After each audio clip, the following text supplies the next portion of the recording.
dun dun dun. Dun dun dun dun dun dun dun dun. Dun dun dun. Dun dun. Dun dun dun dun. Dun dun dun dun. Dun dun dun. Let's get some of this. Get some of this gibbly-gook out of my way. Here we go. All right, welcome to another Getting Project Done with me, Chris. We are going to continue our work on the SkumDrekk and SwampBoss. We have already been working on the head. I feel like taking a small break from the head, and I think I'm going to start laying some paint down on the body. So feel free to join in if you're on Discords, and yeah, feel free. But I'm going to get right to work because I can. So yeah, I have the body all ready to go. You may recall there was a problem last time when I was painting this and the tail let go. Basically, it was just shoddy workmanship. We'll chalk it up to shoddy workmanship. I think we'll get things started with some Ricard flesh just to get us started and start laying out some base coats on this guy. Is it a guy? I don't know. Is it male? Female? I don't know. He's got all sorts of things dangling. I don't know. Does that qualify? Does that qualify for Pinos? Probably not.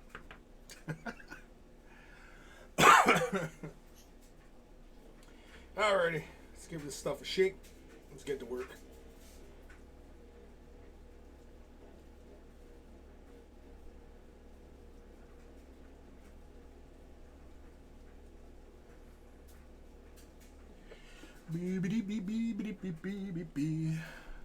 Crap, am I on Discord?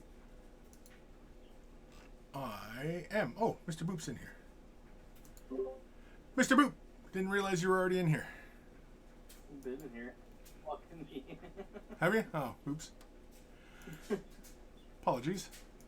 I've been in here for, I don't know, 5 minutes? You were in here when I got home, and I went. How you doing? Good. Good. Working on anything? No. No? That's alright. Just kind of looking at stuff. Looking at stuff? What are you looking at? Old Warzone stuff. Just old stuff. Old Hammer, Warzone.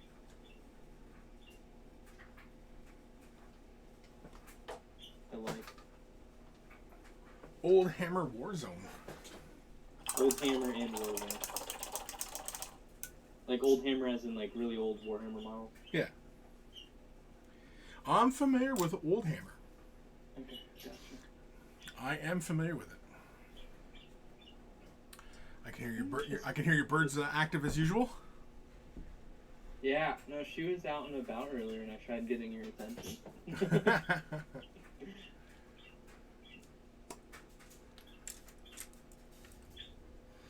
All right, so we're jumping right into Ricard flesh, and we're just going to start the base coating. Pretty dry stuff. What's that? So you're going to start that base coating? I'm going to start the base coating, man. Are you sure? I'm thinking about it. I'm going to use a medium base coating brush, just because there's large surface areas to them, and I just want to quickly, blot some color down. You're not going to use a large base coating brush? I don't know. I just grabbed a little bit of water, just give it a quick little mix, just to thin it out just a bit. And let's start slapping the paint down.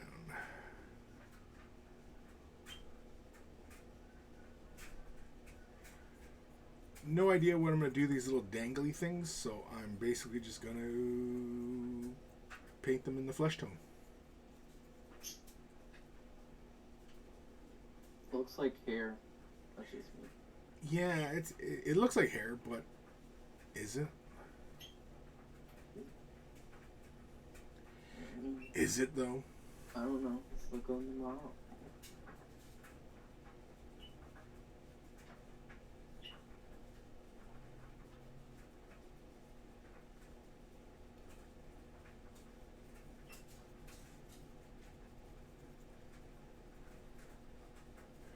I suppose I could have done this by airbrush, but nah. Meh.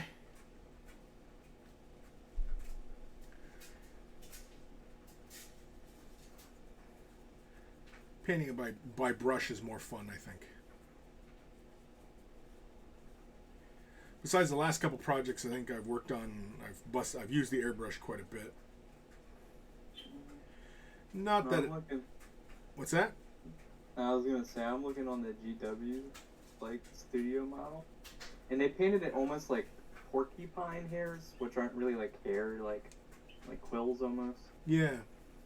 That's how they painted them. It's how they interpret it? Yeah. So I was curious. Like, is it hair? And I painted it like porcupine quills, kind of like what they did with the tail. Yeah. Yeah, because I was looking at the tail a moment ago, and I was like, what the hell is all that? Like, I don't know.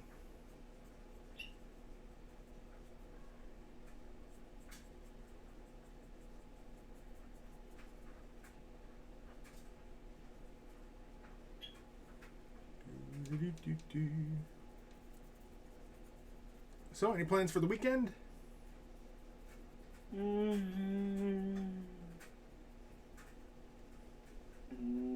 Nope.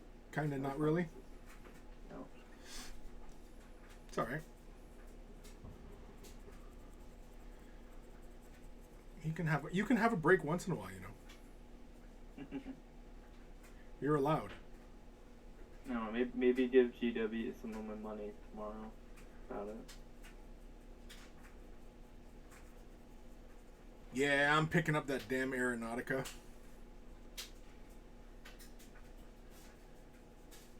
I'm gonna pick that So up. you didn't order it already? I figured you would have already ordered it.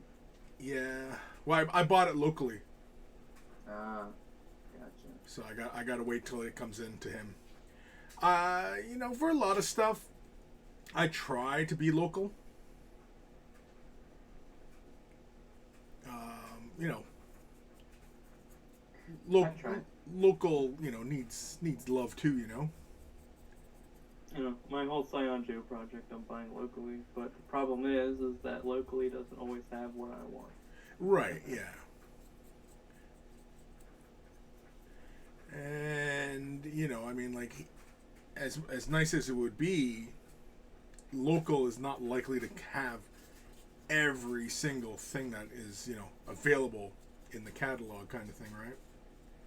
Mm-hmm. Well, even, like, some games, they just don't carry because, you know, it's not popular or... Yeah. Yeah, it's just like paints, right? Mm-hmm. They don't carry every paint line because, I mean, like, they would have to shell out the money for that every damn time, right? Because in traditional brick and mortar, it's all, you know. Yeah, because most places require them to buy this stuff. Yeah, exactly, right? They got to buy it first, and then they sell it to you. They get a discount, but still, they got to buy it first. Which, you know, even with the significant discount, is still kind of expensive. And you're not assured the product is going to move. So it can be a bit of a risk getting into a new game, you know? Kim, hey!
See on Discord, my other Space Marine showed up.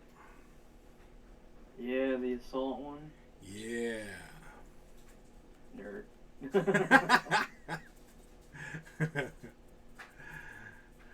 That's okay. I hear that every time I go and collect the package at my door. Nerd. From the mailman? Yeah, like, right from the mailman. Yeah, exactly.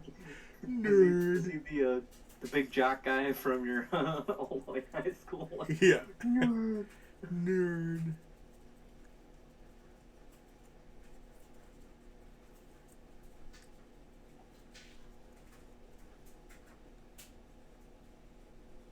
No, in high school, people were done fucking with me.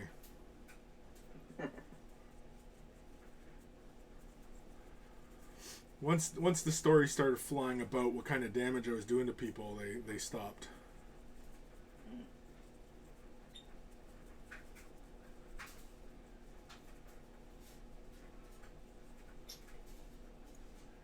Cowards tend to do that.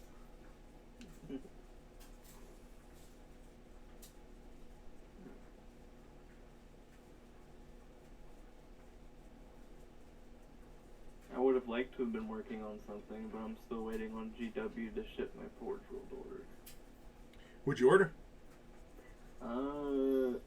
The Krieg Cavalry guys. Oh, right, okay.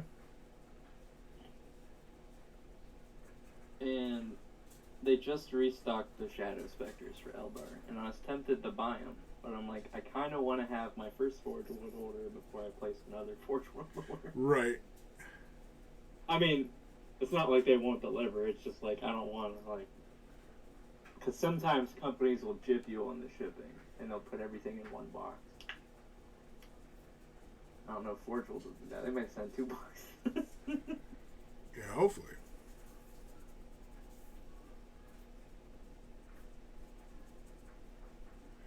Yeah, Games Workshop's pretty good on their shipping policies. Like, they don't charge that much, especially, you know, like even internationally, because getting the Shadow Specters and what's his name, Aeroleth, and the what are the sergeants called, Exarch. I would be at the free shipping anyway. So. Right. Oh yeah, Forge World's like what, 150, I think. For you guys, yeah, 120 for us. That sounds about right. Yeah, because I know, like, this past weekend I bought the plushie, and I bought something else, just because like they were offering free shipping on $40 or more. And I was like, okay, $40 or more. I'll spend another. I think it was like $25. Sure. Yeah, because regular GW, it's weird though, because they both come out of the Tennessee warehouse here. Yeah. But I'm guessing it just has, I don't know, the flat rate boxes I guess they use for like Forge World are different or something. Yeah, I have no idea. Well, because like it seems like Forge World is like its own entity at times. Yeah. So I'm sure they report shipping to the same people, but yeah, because the free home delivery on the normal GW site, even though everything comes out of the same Tennessee warehouse, is at $32, while Forge World is $120. right. But granted, buying 1 or 2 things on Forge World, you hit that free shipping pretty easily.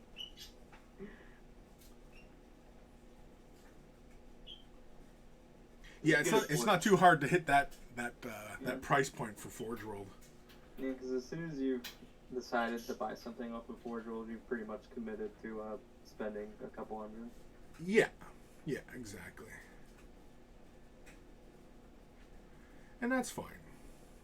So, I did decide to not back the He-Man Kickstarter. Oh, really? I thought Only because the core set and the expansions I wanted, I didn't care about having the plastic castle Grayskull. That's the stuff I wanted is going to retail. So I was just going to buy it then. Oh, really? Instead of, even though I would get like a slight discount off the Kickstarter, I just decided I'll just wait for it to come out on retail. I have other other things I need to spend money on. Food? No, just other hobby things. Oh. I got a new gaming PC. I need to get a new desk. I thought you were gonna say something like, what are those big dolls called? Sex dolls? Yeah, the big sex dolls. It's kind of a hobby. It's kind of a hobby. It counts. No, it's just one of those things where, because I wasn't really interested. I mean, the plastic Castle Grayskull was cool and all, but I'm not too, like, roughed up about it. And then the two expansions I wanted, which were the She-Ra expansion and the Horde expansion, which are, like, I guess the people She-Ra fights. Those are going to retail with the, like, core set, so I just said, nah, whatever. I'll wait.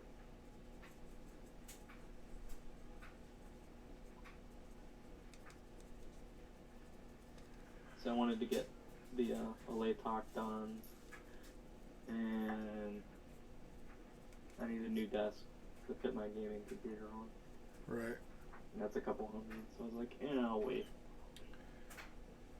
You gonna get yourself a standing desk? I want to get one of those ones where it's a normal desk, but then you can, one is it like press the button and it like comes up to a standing desk. Yeah, that's most standing desks. Oh. Some don't. Oh, no? Cheap Oh. ones. The cheap ones don't. Oh. The cheap ones are, you just stand at it. But, I just wanted a nice desk and a nice chair. Yeah, if I had the dinero for it, I'd probably pick up another one. I had one at Mini Wargaming when I was there, and it was good.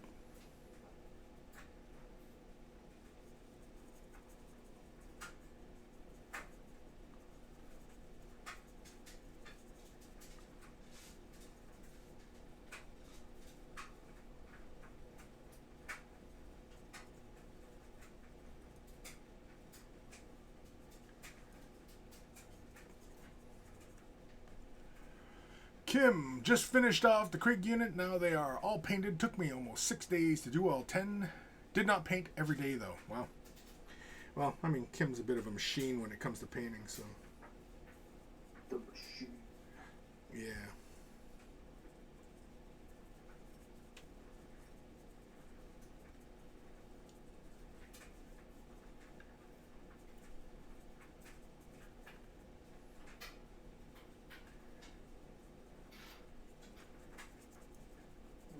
I'm probably gonna. I also decided that I was probably gonna get the Black Templar box because screw it.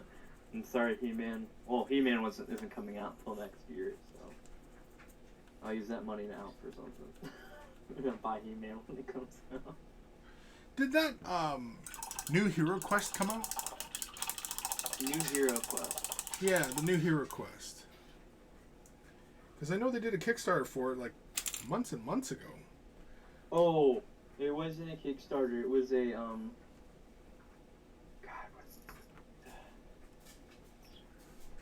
what's the name of the company? Hasbro has their own like crowdsourcing pre-order thing. Hasbro Hero Quest.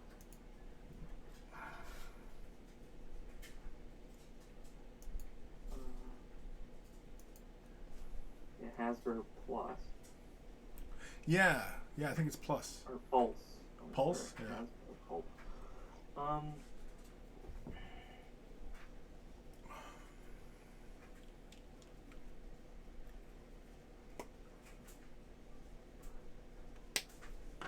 For some reason, they singled out Quebec, Canada, as not being able to ship. Yeah, Quebec, for some strange reason, gets excluded from a lot of stuff, like contests and stuff like that. Quebec is always out of it. They're not part of it. I can't remember why. There is a reason for it, but I'm trying to find the update. And it's not because they're French or anything. Although it could be.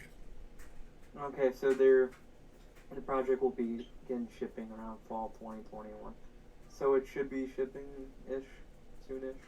Soonish? Yeah. Yeah. Yeah, I just remember there was lots of hype about it. They even sent me a little dwarfy thing. And, yeah. And okay, so Hero Quest will also be available retail. You just won't get all the cool like extra bonus like alternate sculpts for the. Oh, really? They had the alternate sculpts. They're pretty darn cool. The pulse, like there's a female barbarian. There's basically because the base set's like male barbarian, female elf wizard, male dwarf, etc., etc., and then like the alternate minis were female barbarian, etc., etc. Yeah, I thought that was cool.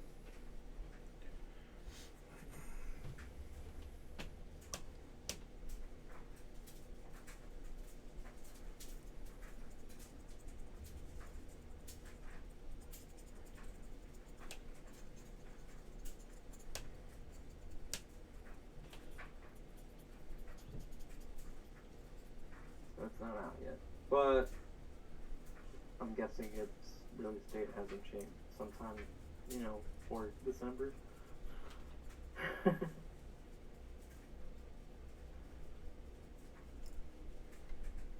And so, who knows? I thought about backing it like a year ago when they were like, "Hey, back this," but I just have too many board games.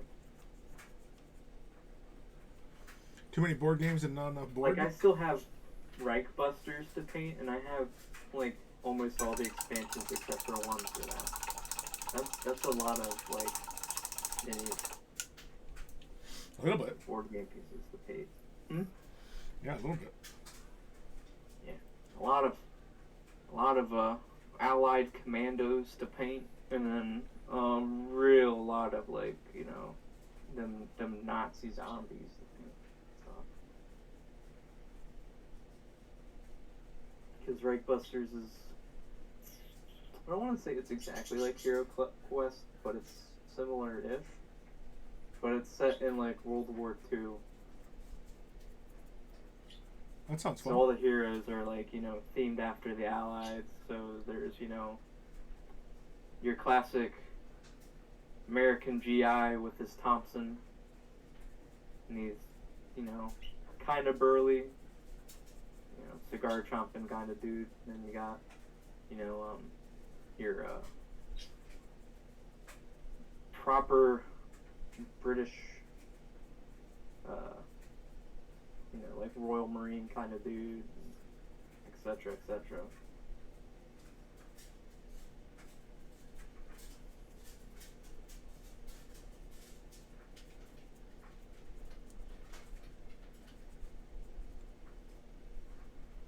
And it plays kind of like Hero Quest.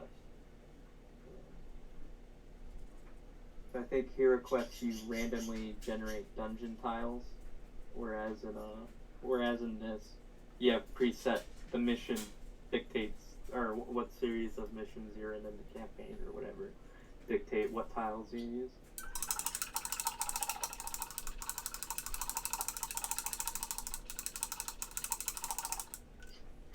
That and other board games too.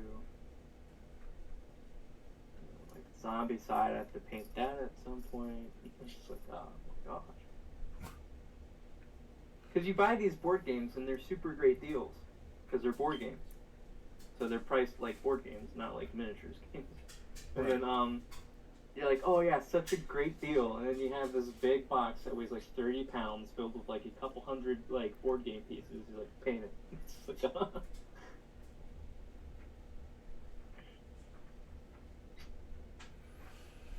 Kim, the price of GW shipping to Norway has doubled in the last 6 months, and I always want tracking, so it's never free. Oof. Think that Hero Quest was only made to order. Oh, really? It was only made to order. The Pulse version is you had to go in on the Pulse, but there is a retail version that they are releasing, where it is just the core set with the 4 heroes and the little gribblies that you encounter in the dungeon.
Greenleaf Terrain. Chris Barry 2? Chris Barry 2? The hell does that mean? Adam, what does that even mean? Good grief, man. Good God, man.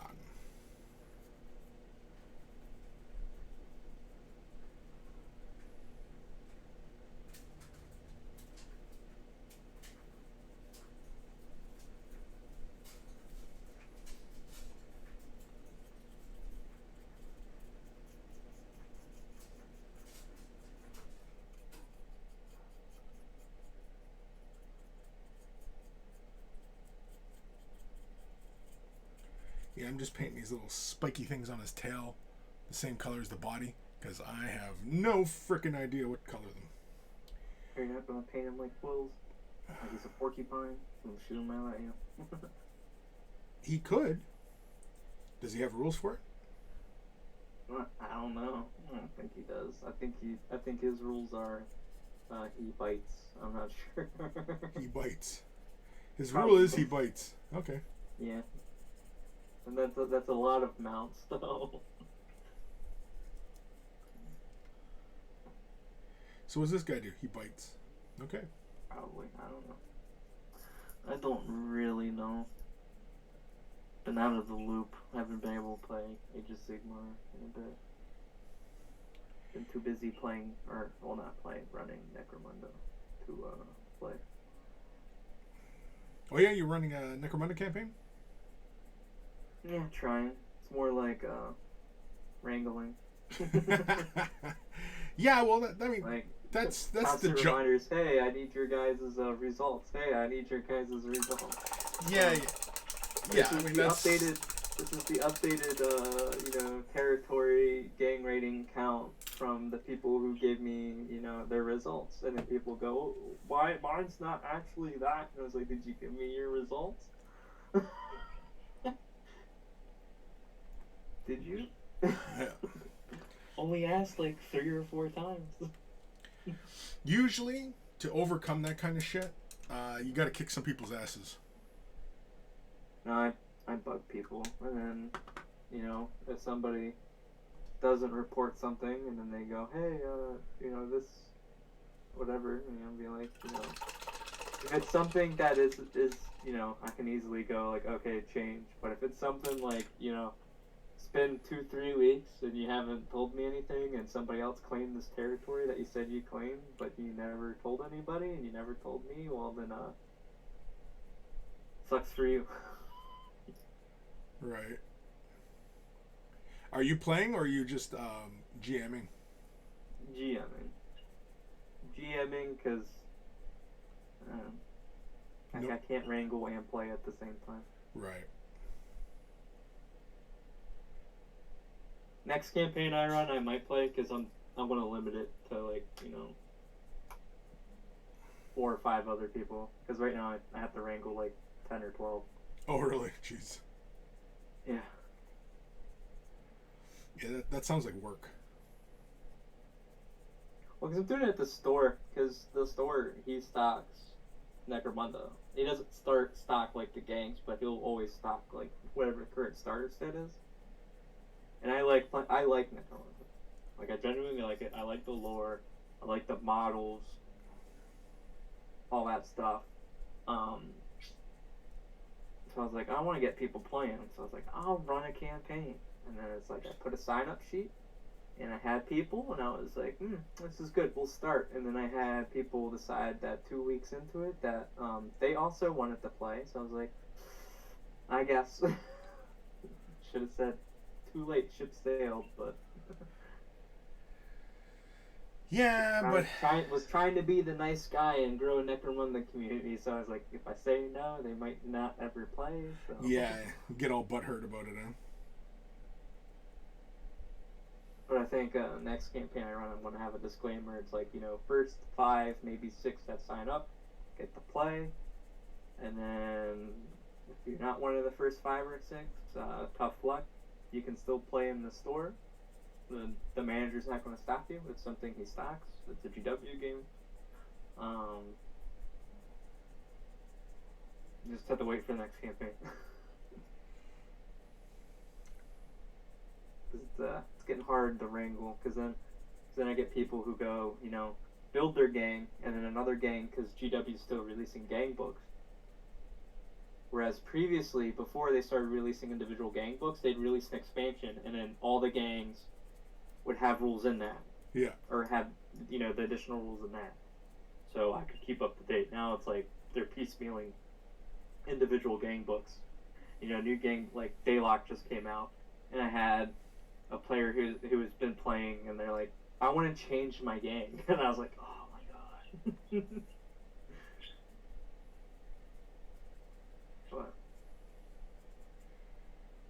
But is everybody having fun? No, they're all having fun.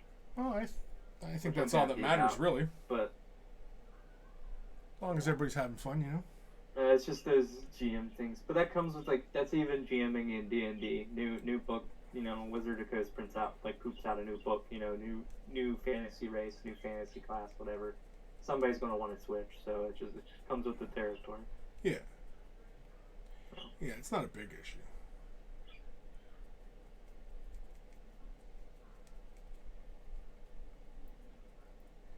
But I am going to future campaigns limit. It'll be advertised on the sign-up sheet at the store that it's like, first come, first serve, first, 5 or 6 people. So I can't rank. It's hard wrangling like 10 or 12. Right. Granted, one of the players is helping me, but it's, he can't help me wrangle 24/7 because he has to play. Right. So.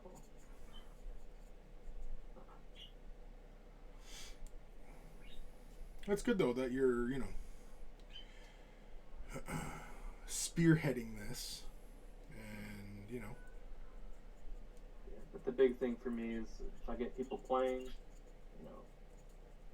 because what really, really helped was I have some Kill Team players that joined the Necromunda campaign while they were waiting for 2nd edition Kill Team. Or I guess 3rd edition Kill Team, I don't know, whatever. New edition of Kill Team, the box set that came out, the Kriegers, yep. Commando Orcs. They're not happy with the current edition now. So I think it was just by chance GW screwed up, and they're like, well, Necromunda kind of plays like Kill Team. Like old Kill Team, because, you still have the... For them, it was, customizing their characters, their little soldiers and stuff. Yeah. Because new Kill Team, you have, like, set loadouts for each. Yeah, it seems like they geared it towards more or less just catering to, getting people who are curious about 40K, getting them into 40K, and that way if they buy a box of 40k whatever unit of whatever, they can just use it in kill team, get that one little gang going, and then they can expand upon it. And then if they want to play 40k, well then they've got the beginnings of a decent 40k kind of army, right? Previous kill team, you could end up. Oh, that's second edition kill team, yeah. But first edition kill team, you could kit out your dudes however you wanted, so you could end up with 2 dudes that have big machine guns in your 10 to 20 man squad for kill team, but your 10 to 20 man squad in the game can't have those 2 machine guns. Right. Now it's just kind of like what you kit your guys out with in this kill team can be taken now in 40k, because you're kind of like stuck in that realm. Because the commando orcs, if you build all the versions in that kit, so you build all the specialists, they can be taken in that 10-man squad, because you end up having to build like 5 normal anyway. So that feels like, because you can have 1 big shooter, you can't have 2, so you can't build 2 in the kit, and you can't build 2 in the game.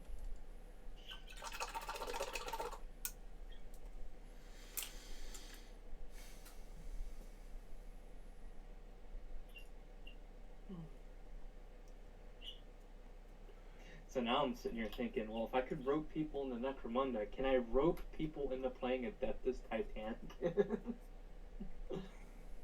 Should be able to. So I'm sure there's plenty in your group that are, have had an interest that just, they're probably like, well, I don't know anybody who plays, and I don't know anybody, I'll buy all these models, and I mean, I like the models, but there's nobody to play with, what's the point of getting the game? And that is a thing. Oh yeah, that's been a thing for a very long time. Like, just I don't want to get into the game because there's nobody in my area who plays. It's like that with Lord of the Rings. Yeah, always been like that. Granted, in Europe, Lord of the Rings is more popular in Europe. Well, there was something that there was something that I thought was kind of interesting, and I don't know like how true it was, but it felt like.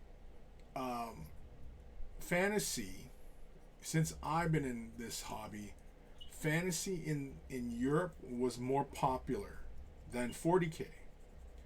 And North America, 40k was more popular than fantasy. Okay. So, I don't like using the competitive community as a marker, but at least in North America, there are a lot more 40k tournaments, so that kind of leans towards the, well, if we go off the numbers of competitive players, I don't know. Yeah, it's at least it gives you some sort of metric to kind of measure it by.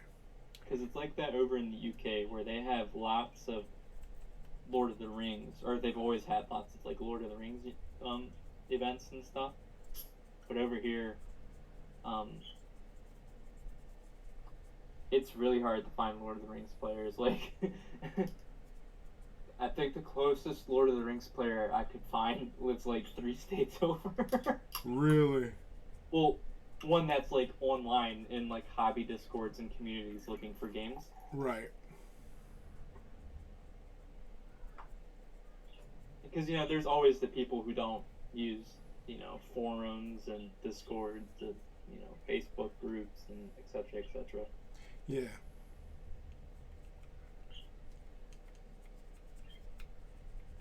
I was joking with my GW manager because I have I used to really, I still like the Lord of the Rings game.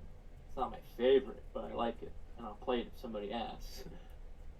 I really like the models for it. Like, I like the Easterlings. I think they're really cool.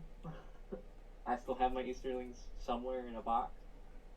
And I was joking with my manager. I was like, I want to get this Lord of the Rings starter, and I want to take one of your tables, and I'm not going to leave until somebody plays. And he's like, you might be here for a while. Because he still has not all of the starter sets he initially got like when the new edition of Lord of the Rings launched, but he still has like half of the boxes that he was that GW gave him to sell. Kim, I have issues finding anyone that will play Titanicus. Oh, really? The problem with Titanicus is it's hard to get people to convince people to buy in because the Warlord costs as much as a knight. Yeah, it's pricey. But I mean, if you have people who play a lot, it's worth it because that's the game they're playing. Yeah, well, and I mean, like the Titanicus. I mean, like I see the appeal of it. I'd like to get into it, but I'm not fired up about, you know. You want your Eldar Titans. I want my fucking Phantom Titan running around. Yeah, exactly. You know. Give me my Eldar Titans in Titanicus, and I'll play the frickin' game. Pretty simple.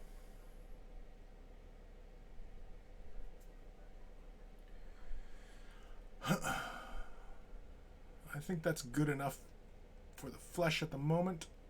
Did they get rid of the Titanicus starter set? Probably.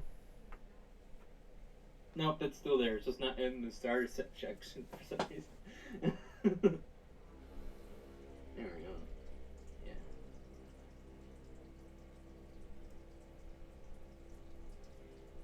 So I keep looking at Titanicus. So I want to play. And I have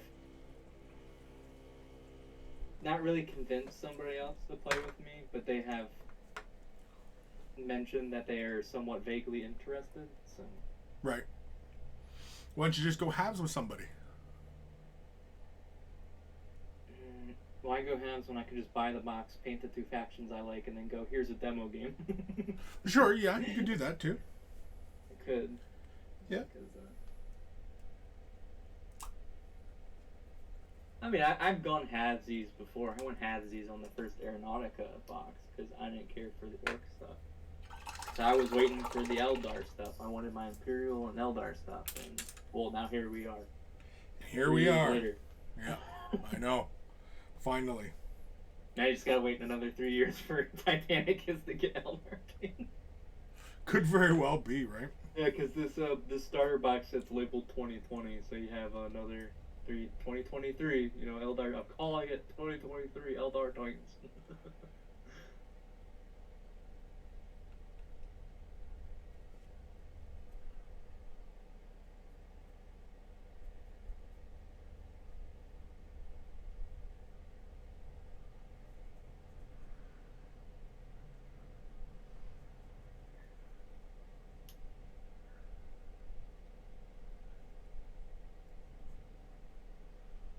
Another problem with Titanicus, though, is that the bits, the stuff for the game, are spread out between two websites.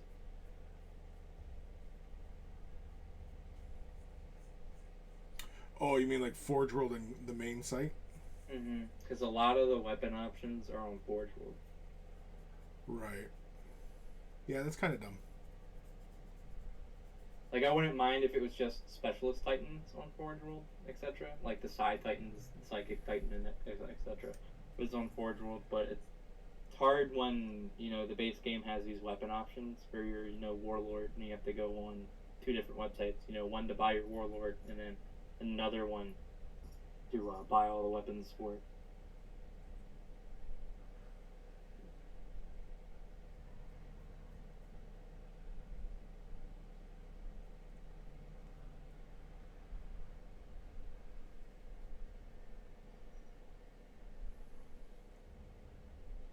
There's like this stitching thing. I don't know if I should paint that like the cloth or if I should paint that like something else. It's like a pillow on his back. But I don't know if it's supposed to be the same material. Fuck it, it's getting painted the same. You are the artiste. It is what you want it to be. Yeah, and I just made a judgment call on it, and it's getting painted. The same color as his cowl. Or whatever, cloak, or whatever the fuck you want to call it.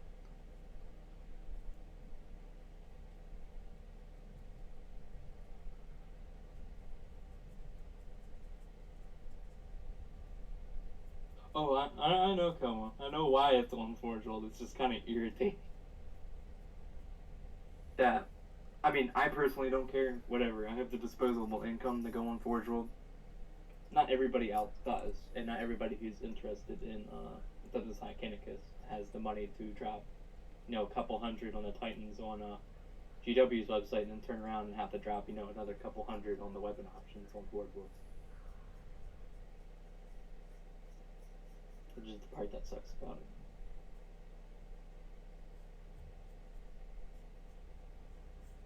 Yeah, but I know it's just to charge more money.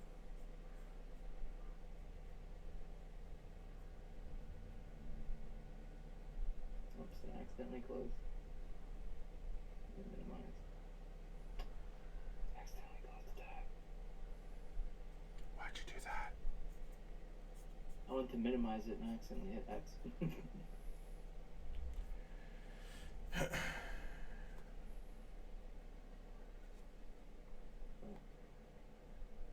Sunday preview. Was it just the...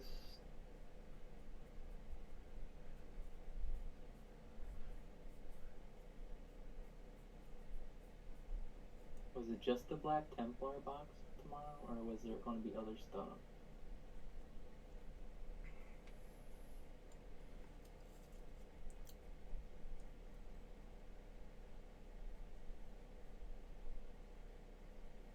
Are you asking me? No, it's more like, I guess, rhetorical, talking to myself. I don't know. Going crazy!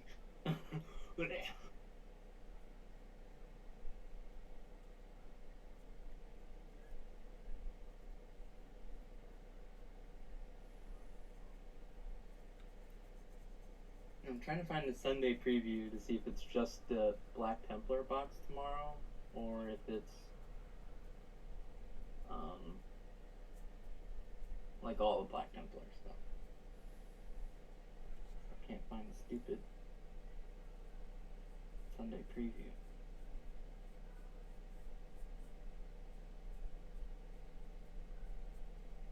If I look in chat, Coleman probably already answered.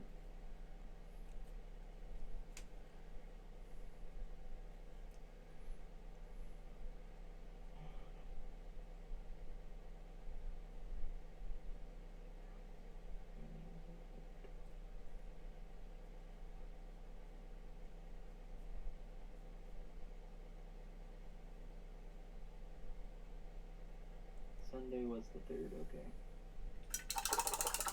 Sunday preview, there we go, found it.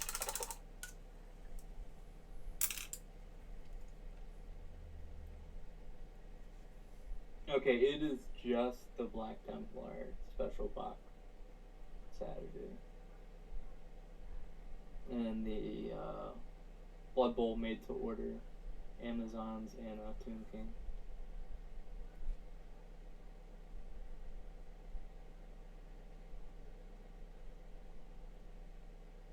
That's another one you could get going on in your area.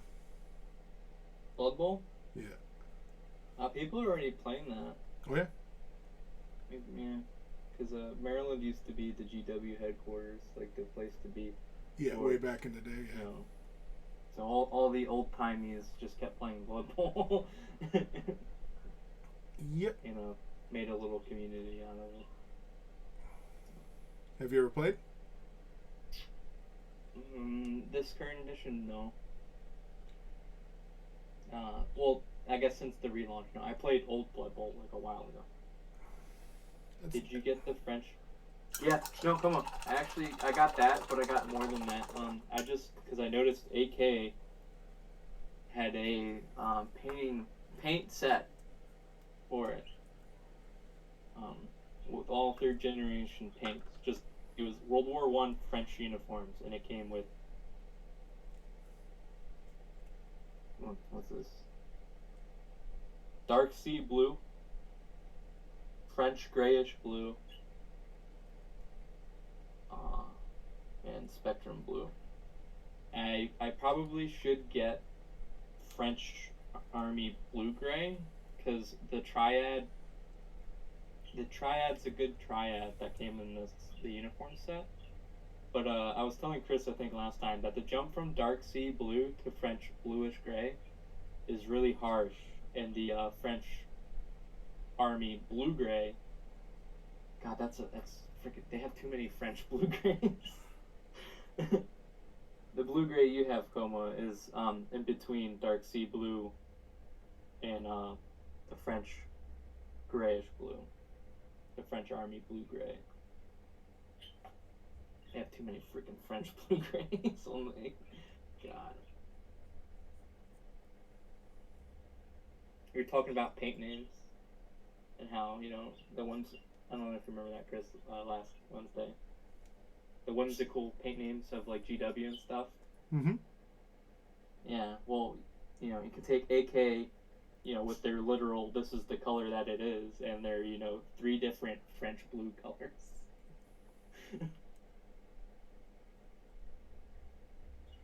I mean, like, the different colors of blue, be it French or whatever, that doesn't really,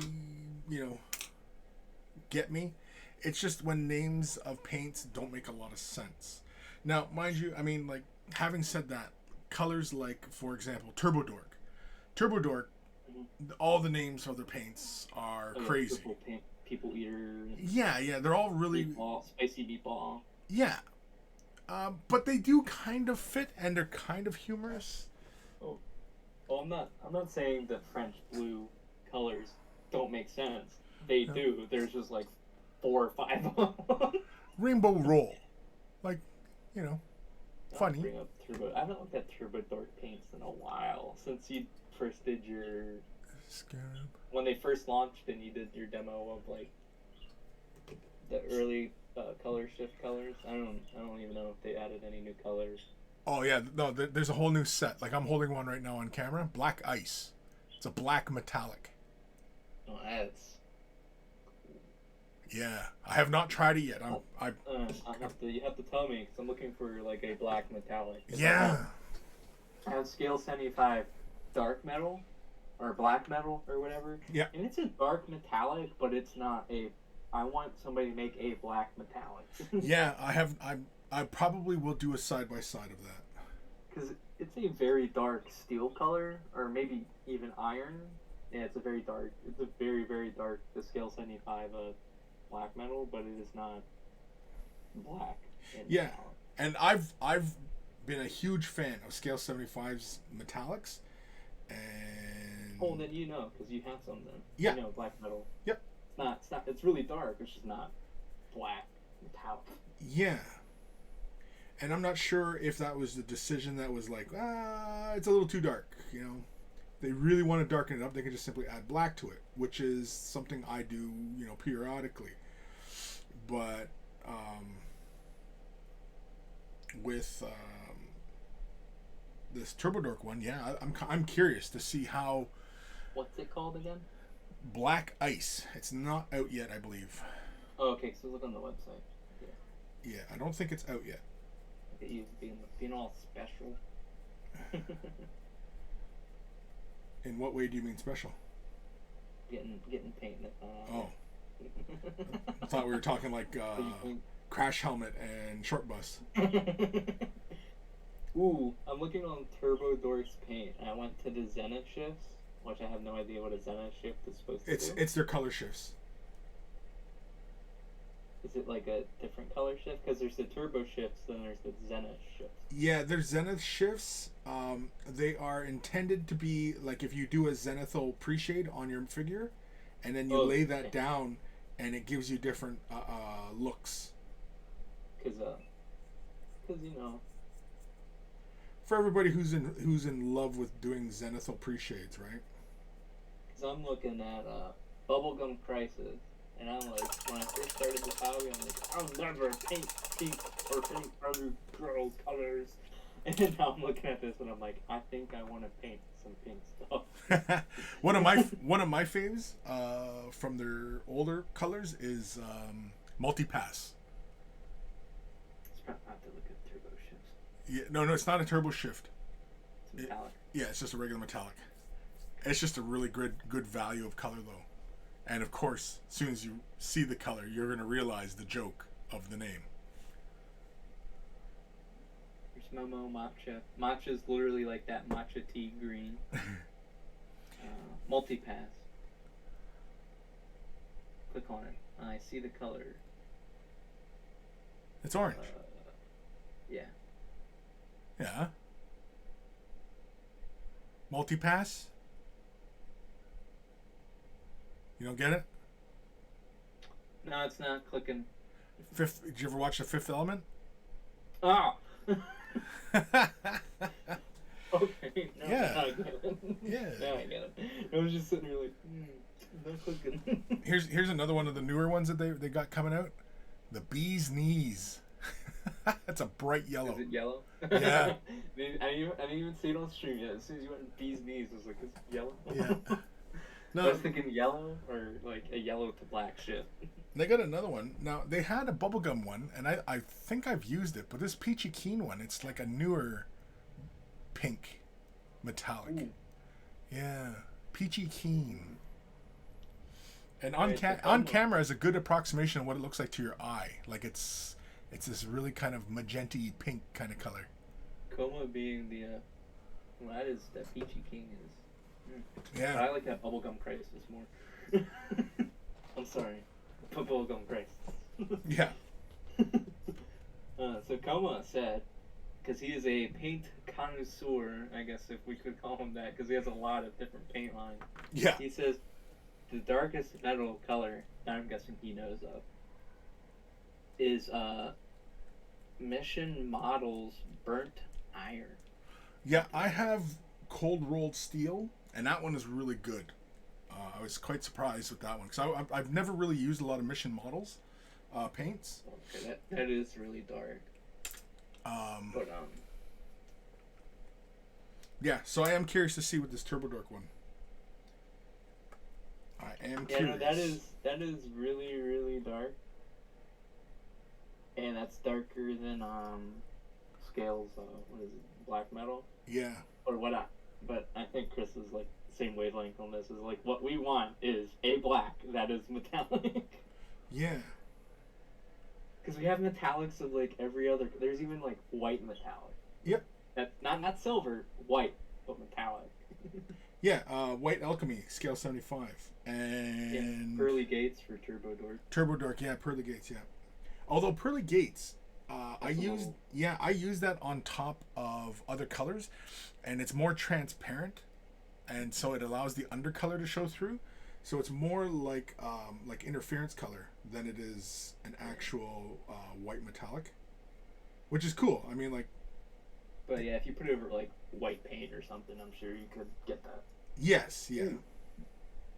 You said it's like more clear than it. Yeah. I'm sure there's some white pigment in it, because I'm sure if you sprayed it over black, it wouldn't be black or metallic. Right, but I mean, like, it's not the same as like Scale 75's White Alchemy. White Alchemy is a white paint with metallic. I remember when I used to be in the camp. Like, I'm in the camp now where I don't care what my paint's in. I might transfer pots to dropper bottles if it's a paint I use a lot in an airbrush, just for the sheer convenience of a dropper bottle going into a paintbrush cup.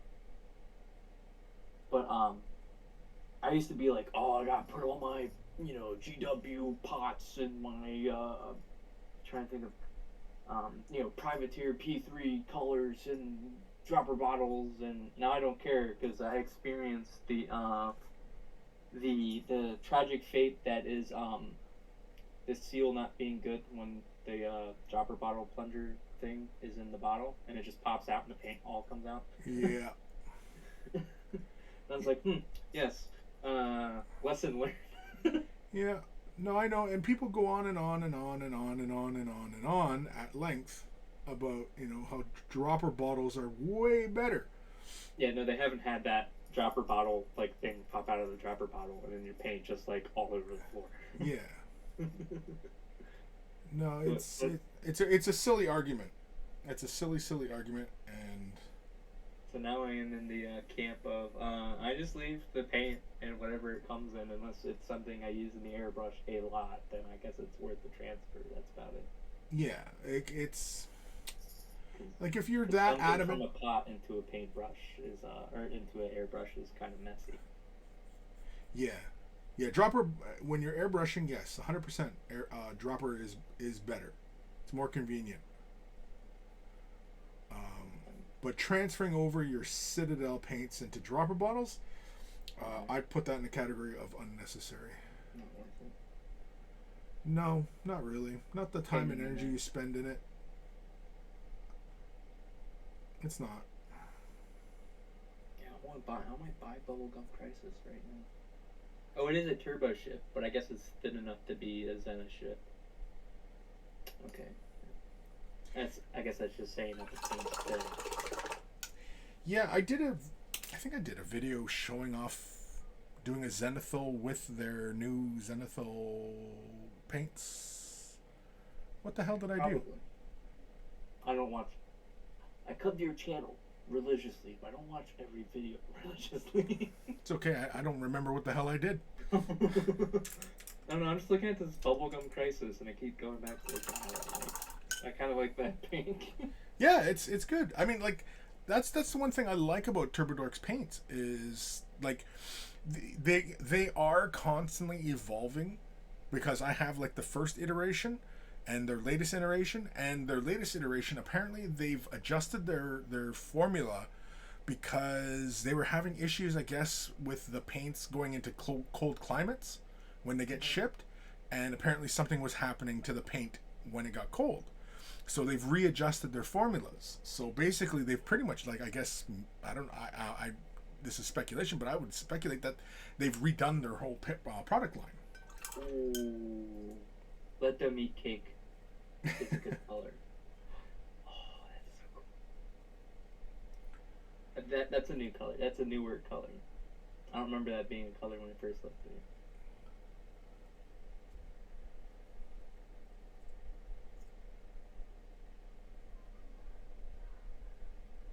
I remember 3D glasses.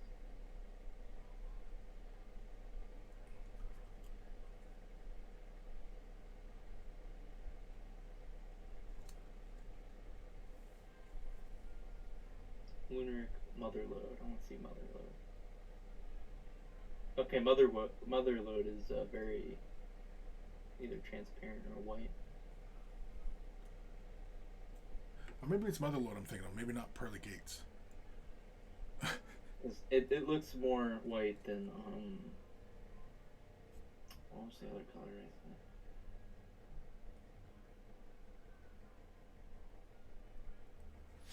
Either way, I'm a fan of TurboDork's paints because, you know, they're doing something different. Yeah. You know, Pearly Gates. That's the other color. With paint lines, you know, like you get all these, you get all these paint lines, and they're all the fucking same colors. Yeah, they have, the approximate colors, 2 Games Workshop colors, and with TurboDork, you get different metallics, and it's metallics. Nobody else is doing metallics, right? Like, to the extent that TurboDork is, where they've leaned right into this whole, we're making metallic paints. Yeah, because that's the thing with other paint lines. It's like, it's either they've made colors kind of similar to GW's colors, or they've made colors that are really similar to, like Vallejo or AK's like historic line. Yeah. And that's boring. Like, okay, like if you're gonna do a paint line, then do it better than the people that you're imitating. Don't do it less than what they're doing. And don't do exactly as they're doing, because what's the fucking point? Yeah, because I was looking at, and more power to him, but Duncan launched his own paint line, and I was looking at the colors, and aside from, like, a handful that I can count on, like, one hand of the however many paints he made, I could count on, like, one hand, like, how many colors. I was like, ooh, that's actually something kind of unique, or something I personally haven't seen. So I'm like, it's not really... I hope that paint line sells well, but I wasn't super like going crazy like everybody else was. Yeah, no, it's because of name recognition. But I mean, like that. Not that that's a bad thing. It's just, I mean, like he had like with Duncan, even with his channel, he had an opportunity to do something different, to do something that could have separated his work from the work he was doing with Games Workshop and stood apart from it. But from some of the videos that I've watched of his, he's doing exactly what he was doing in the same manner. And with a wider variety of models. Not even. I mean, like, he's still doing it the same. Oh, he's still just using GW models? Well, he's just showing the same things that he was showing on Games Workshop channel, right? I haven't actually watched any of this. I've only caught a few. And, it's kind of the same thing. And it's just, he is obviously capable of more. And he really could have done something really exciting. And to really, break new ground, as it were. And he didn't. And that's kind of disappointing. Because he had an opportunity to really shake things up. To really break the mold, as it were. And he didn't. And that's disappointing. Right. So they are, Turbo Dork has an official announcement about how they were changing the new mix for their paints. They had to sacrifice Emerald Nightmare, which was their like green metallic. Yeah. I'm kind of bummed about that. I think I have that one, don't I? What's this one? I mean, they have other green. It's just kind of one of those things. It's like, oh. Yeah. 4D glasses. That's a nice one. Oh, Twin Suns. That's it. I demonstrated that one on a Zenithal. Twin Suns. It's like, I guess like, Alpha Legion.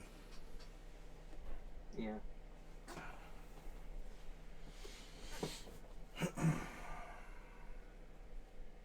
That's kind of... That was the cool, like, really dark green they had. But I'm sure they'll find a replacement. Yeah, I'm sure. I have no idea what their process is, what their, R&D phase is like. I have no idea what their inner workings are like, so... But I am a fan of their product. And even the early iteration stuff, I mean, like, it worked fine. But I guess they were having issues when they were shipping this shit.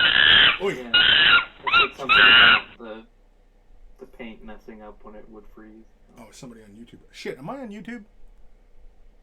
Oh, check. Somebody on YouTube just subscribed. Way of the doesn't say you are. No? Okay. Then I mustn't be. They must have just subscribed. Yeah. Because they can still subscribe when you're not live. Yeah. Well, it's just Demon Monkey Bot is always watching. Mm-hmm. God. I'm getting bubble... you know what? This is like the 5th time I've looked at Bubblegum Crisis. I guess that means I should buy it. Do it. Do it. Now let's see. Is there any other paint colors I want since I'm buying a paint color? Oh, there's bundles. Oh, they're sold out of like all of the bundles. Oh no, they have one. What's this one? Earthly Pleasures. What's in here? Forest Flux, Molten Mantle, Motherload, and Shifting Sands. Yeah. It's in the Inferno time. It's in here. Silver Fox, so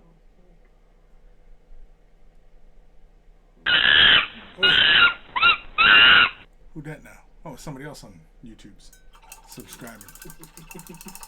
People subscribing, man. Scaring the shit out of me. And I'm not a cowardly soul, for the most part.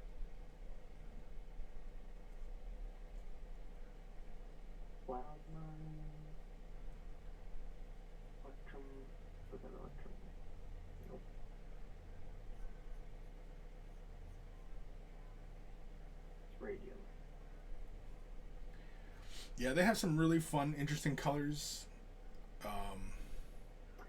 They do. I could easily, fill up a month of fresh tips and just demonstrating, all the colors. But I think everybody would be bored of that, and I'd probably look like a gigantic shill for Turbo Dork. Even though I would happily shill for them, because I do enjoy their paints.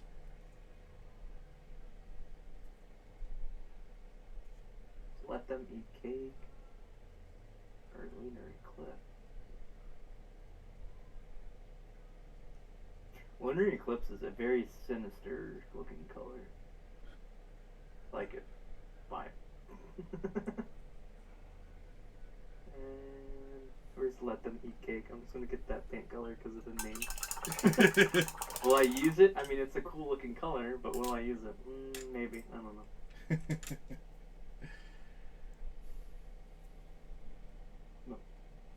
Buying 3 paint colors to make shipping worth it. That's how they get you. Well, I mean, I believe they're a U.S. based company. Yeah. Yeah, they were so California. I could technically buy a $6 paint pot, but I think it would be like $3-4 to ship it. So I'm just like, I might as well buy 3. Yeah, they used to be in California, but now they're in Texas. Yes, I probably sound like their fucking spokesman for their fan club. Yeah, it's $5 to ship it, so let's buy multiple colors. Yep. Continue to paint it. Don't know what I'm going to use these paints on. Any ideas what to paint with a bubblegum crisis? Well, you got Infinity, right?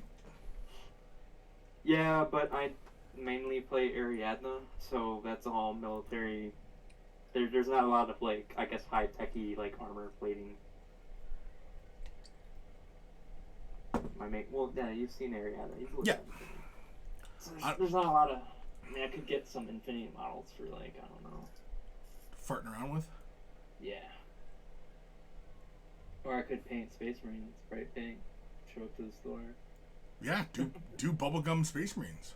Bubblegum in a dish. How many No, what is that word for that cutesy Japanese aesthetic? Cutesy Japanese. Yeah. Maybe it's not Japanese. Maybe it's Korean. Might not be Japanese. Yeah, it might be Korean, maybe. Because the Japanese have a word for cute, but that's not really an aesthetic. Well, like kind of like Hello Kitty Kawaii, and all that. I guess you could say. But yeah. That's the Japanese word for cute. Oh, is it? Okay. Well, yeah. Go for that. So not doing like Kawaii. not doing like a Hello Kitty Marine, but Kawaii. I have to cut up a Marine doing that like thing. You see like the Japanese cosplayer, the Sailor Moon pose with like the the V for victory, 2 fingers like over her eyes. Yeah. But it's like a space Marine. Yeah, do that. Just do one. Just do one. Just do one. Yeah. Do one. Take lots of pretty pictures of it, and I'm sure it'll be all over the internet before you know it. Or get all the Twitter followers. Okay, well, do a quick look. Are there Space Marines doing the heart with the hands? You know that one? Yeah. I'm just gonna look up Space Marine heart. It's gonna show you an organ. It shows me a diagram of a Space Marine heart. What do you know? I don't see any. That'd be a pretty intensive conversion, and I mean I've seen some pretty crazy intensive conversions, but I don't know if anybody's ever done a conversion for a meme like that before. No, I'm not seeing a model cut up like that. I want to do one in the Sailor Moon pose. That'll be my captain. By the I don't know what Sailor Moon says, but it's like whatever she says, but replace like Moon or whatever with the Emperor. Yeah. Exactly. I fully approve this conversion paint scheme, whatever it is. That sounds like a brilliant idea. Should they all be Primaris? Yeah, why not? Yeah, sure, because they are the new. Or you do the mini Marine, and he's changing into the Primaris, like Sailor Moon. So he's like spinning around. I don't know how you would show that, but do that. These all sound like terrific ideas. And what color should the power weapons be? What goes good with pink? You can go with a mid-tone blue, light blue. It all depends on overall tone you want to go for, right? Could do cyan. Yeah, cyan. Yeah, blue. Yeah. Well, cyan, but I mean, yeah. There's all sorts of colors, man. I mean, sky's the limit. Yeah, I can't believe I'm contemplating.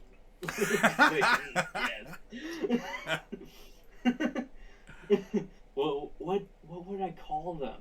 I'd have to give them a really cool name. So like, people would be like, "Oh, that's cool. I want to see the Space Marine chapter." You just pull out the mini out of your pants. Just drop the Sailor Moon army on the table. What the hell? Then kick their ass. Oh man, Sailor Moon kicked my ass. That would be funny.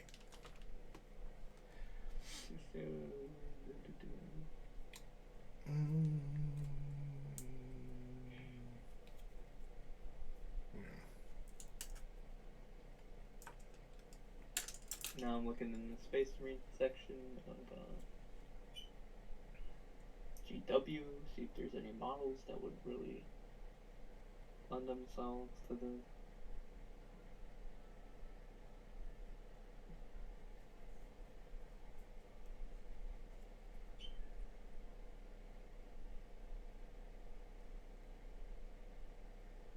God, this army's going. The Phobos librarian. I mean, he's not like doing the, the peace sign over his face, but his hand is pretty close to his face. So with some creative cutting.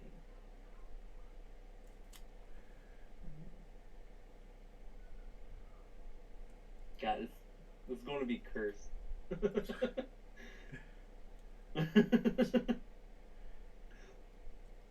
Sounds like fun though. Yeah, it's gonna be fun, but it's gonna be like this cursed thing on the internet. Hey guys, you remember that one guy who painted a Sailor Moon? You should actually check to see if Sailor Moon has already been done, as far as the Space Marine chapter.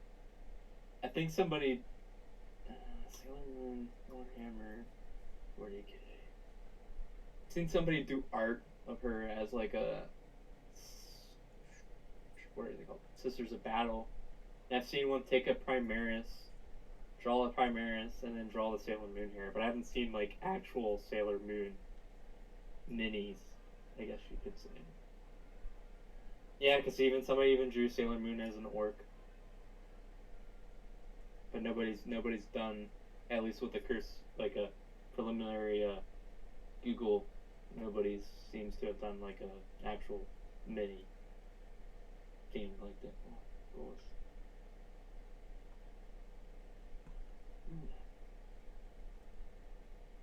Good thing Matt isn't here. He'd be like freaking having a heart attack. Why? What do you mean? Why would Matt be having a heart attack? His brain would explode. Just the sheer like trying to comprehend what's the words coming out of my mouth.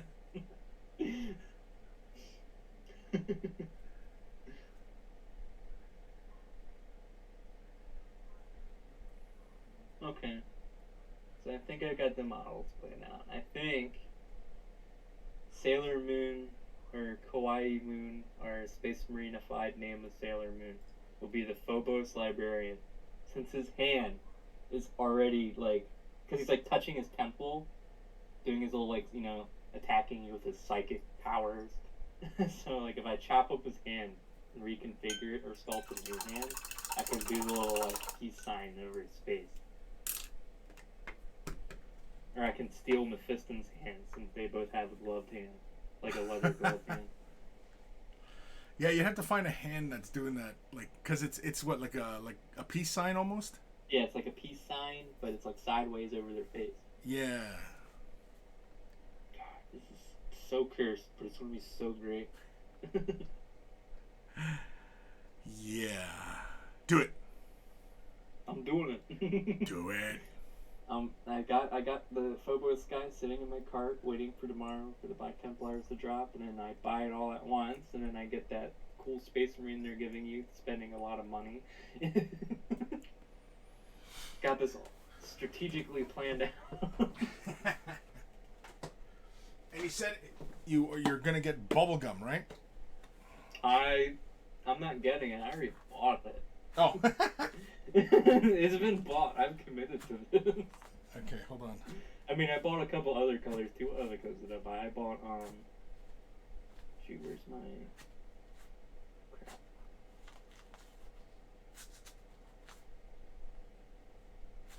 Let's see my Turbo Dork card. I got Let Them Eat Cake because of the name of it. Thought it was great.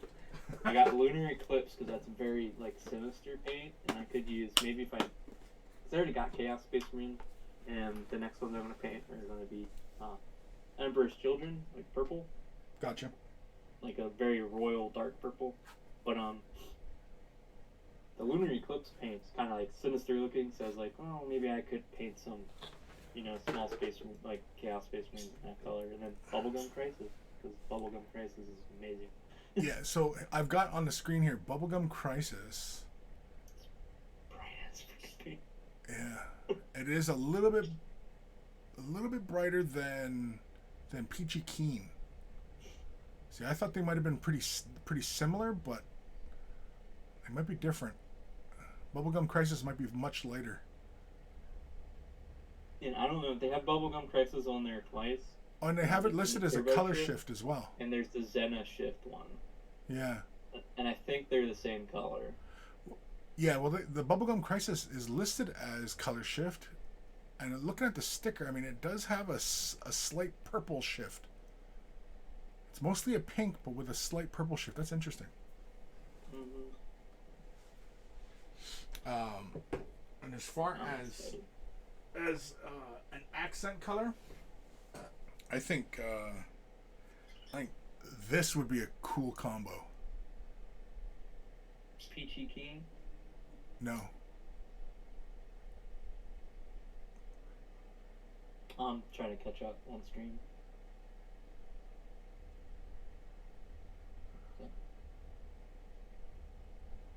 I have to refresh. On camera, it looks a little blue, like heavy blue, but it's actually closer to a turquoisey green. Yeah, I'm waiting for the stream to catch up for me. Because you just showed the pink colors, now I'm seeing whatever color you were talking about.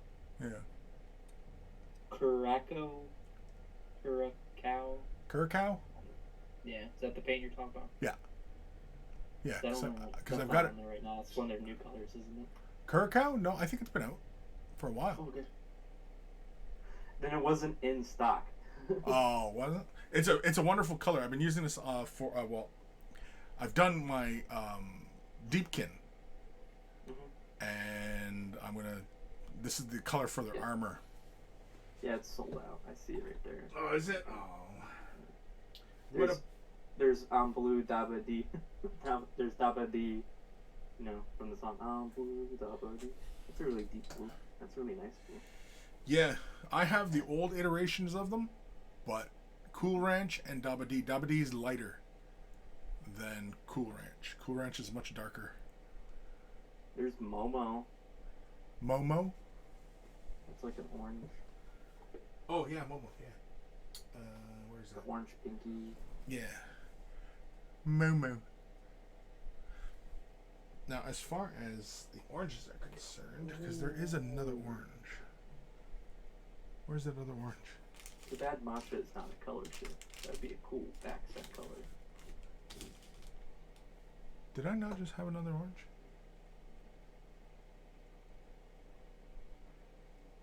Because, yeah, you got Momo and Multipass. Momo looks like it's lighter. Yeah, it's like a more peachy orange, I guess. Yeah. Whereas Multipass is a very saturated orange. Momo, yeah, feels more peachy.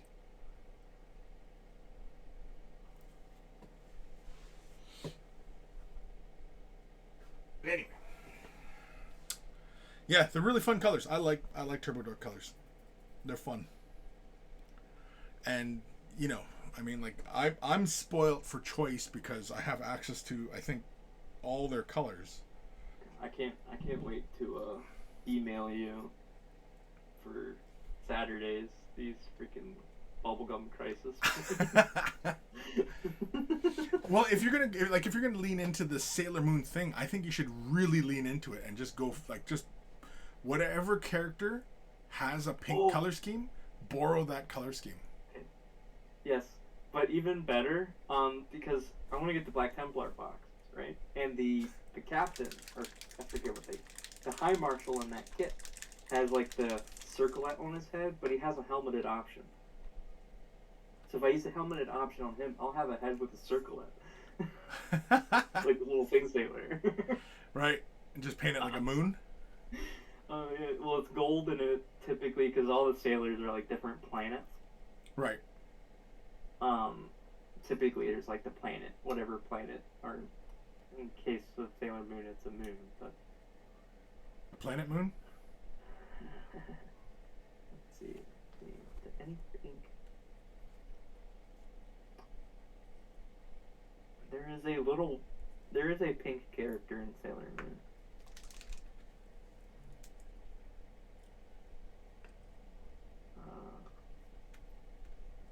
Don't know the character's name. But there is a pink one, because I just typed it in, and there is a pink one. God, this is going to be like the most cursed army ever. Well, no, the one made out of My Little Pony figures is pretty freaking cursed. Oh man, it's gonna be great, and I'll send you every week. I'll send you an update. Yeah, please do. The Yeah, do it, man. You have to now.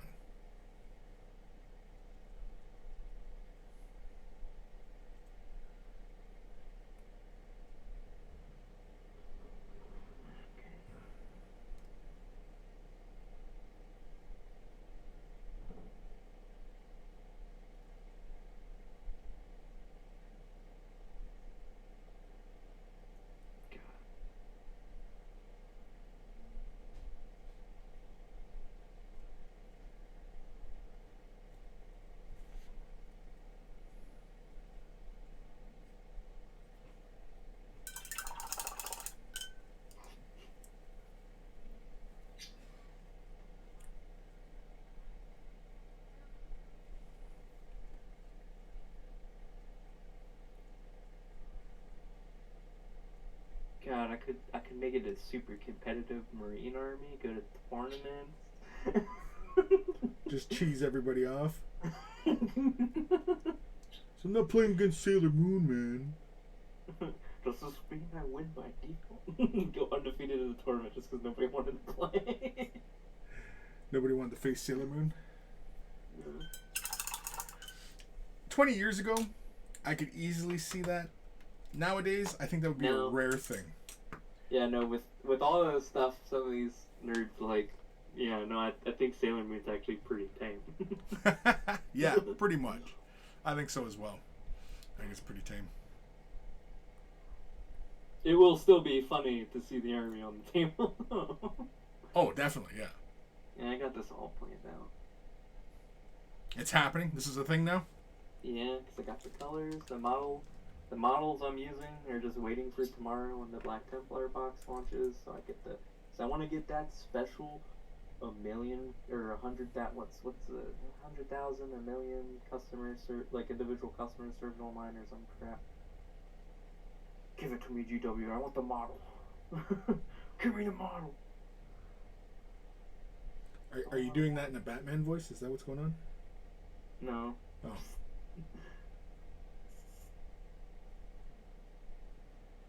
I need to feel special. I need the special sergeant, even though it's just a sergeant. Oh, that new sergeant? Yeah, the one where he's like standing with the plasma pistol and the chainsword, and the Necrons are trying to claw at his feet.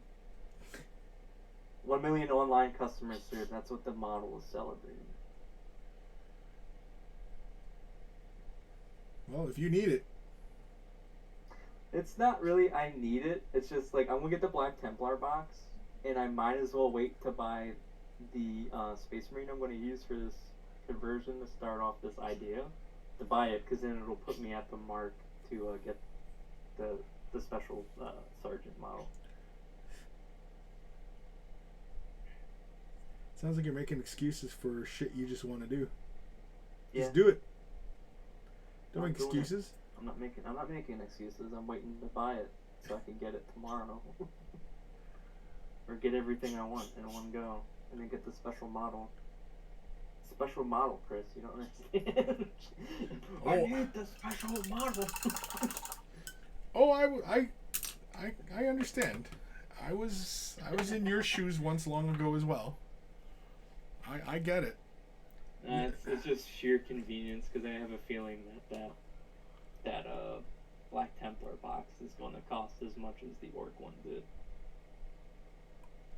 What was it? Damn near 300. It was like 200. 200's not too bad. Yeah, and then with the Phobos Librarian dude, it'll put me at the 240, and I get the free model. Do it. Planning this all out. There is a plan? Yeah, there is a plan. Strategic buying of the plastic models.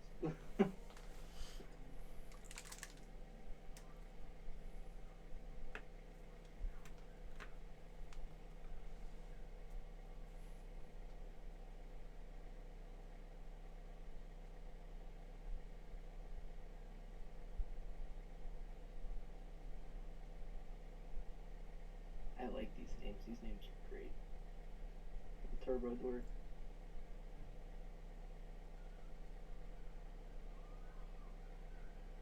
Yeah, I like them. They've got a good sense of humor with them. Did they not have Purple Eater anymore? I don't know. Or no, that might have been a metallic. Turbo Dork, they're all metallic. People Eater is, yeah, but it's not their it's not their color shift. It's just a normal colored metallic. Yeah, it's just a purple metallic, People Eater.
other crazy stuff is out there. What's that? So I'm seeing what other crazy stuff is out there. Let's see.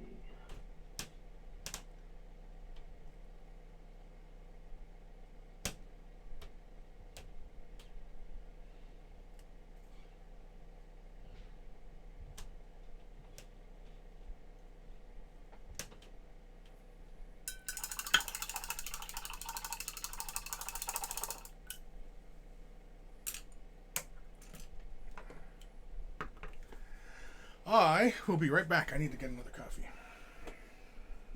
Gotcha. Talk amongst yourself. Let's see. Is Coma still in the chat? Otherwise, I got nobody to talk to. I'm gonna sound like an intense person. Yeah. No, Kim just said intense hobbying just now. All went silent. Yeah. All went silent. Oh, I'm not intense hobbying. The gears of my brain machinations are turning. It's like, huh, what other dumb stuff can we do?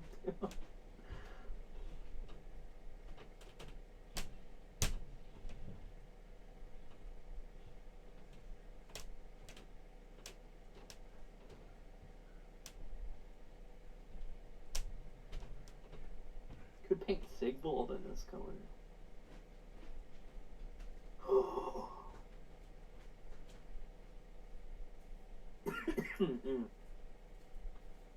All right, I'm back. Oh, you're back already? I'm back already. I don't know if you heard what I said. No. I could paint Sigvold in this color. Yeah? This is bright, bombastic, metallic pink. Do it. It'll trigger all the Templar players.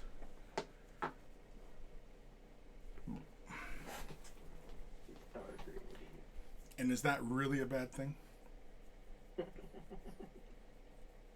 I don't think so.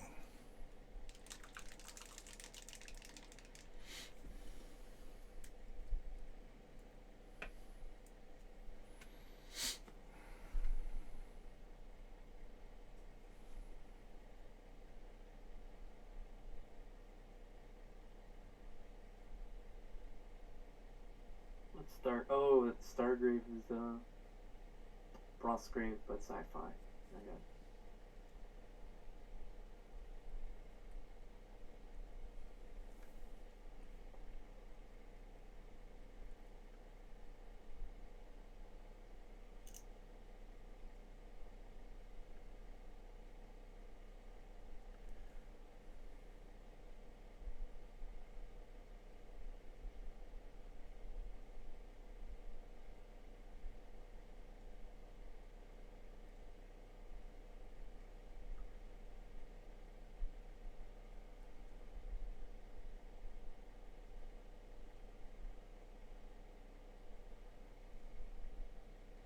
The details in some of these kits make me laugh.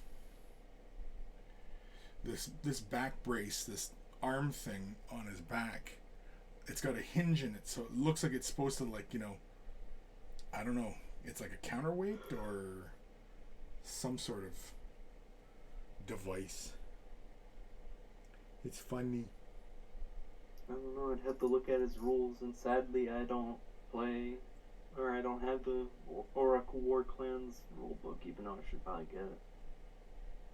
Because I have all the, what are they called, Iron Jaws, whatever. Savage Orcs.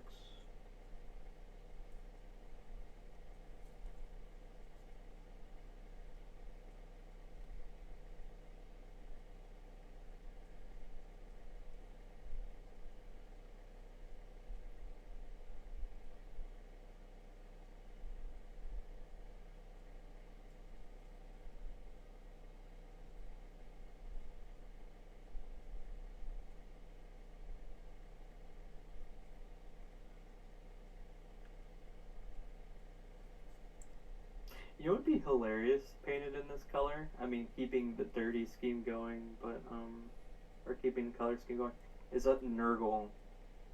It'd be hilarious. A Nurgle model in this scheme? Yeah, and with the painted with Bubblegum Crisis. I mean, You'd have to tarnish up the armor and stuff because you know it's Nurgle, but just like bright pink Nurgle. You don't have to tarnish it up, because I mean, if you're breaking from the norm, then you can do whatever you want, right? Yeah. That is true. I can do what I want. Yeah. So I mean, like, even though it looks like it's, you know, pockmarked and everything like that, it still could be pristine looking and just, you know, pick out its colors and its edges and, you know, shit like that, right? I have no idea what I'm going to highlight this color with. I guess I could mix in... I guess I could just add white to it. Or, no, it's color shift, so I shouldn't... Yeah, never mind. It is a color shift paint, I forgot. Yeah, it doesn't look like it shifts too far, though, so... Yeah, so what I might do is pin wash. And then instead of highlighting, just occasionally, like, nick the edges of the armor with, like, a silver or something to make it look like scratches. Yeah. Yeah, that works. I've seen that used on, like, that's what one of the heavy metal painters did for Shadow Sun, because they started at pure white, and for the highlights, to break up like the edges, they just kind of like nicked the armor in places. Yeah. And then shade it down. So that just might be what I do. Start with a bright color and just shade down.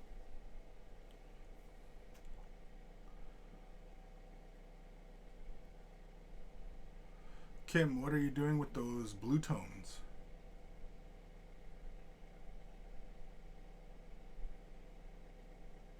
What blue tones? Me or Chris? I don't know. I don't know who Kim's talking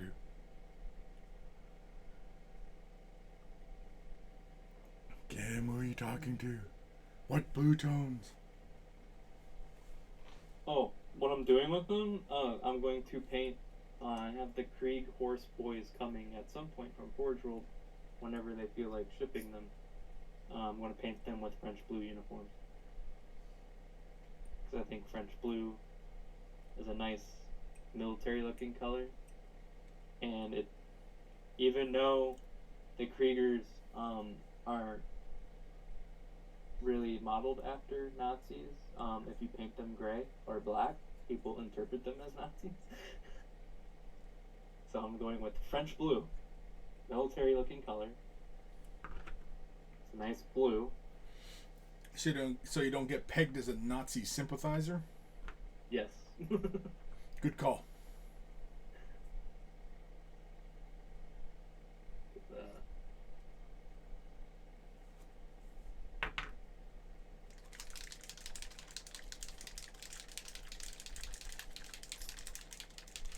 That and the French blue was the old studio scheme for Krieg models, and I thought they looked really, you know, dashing.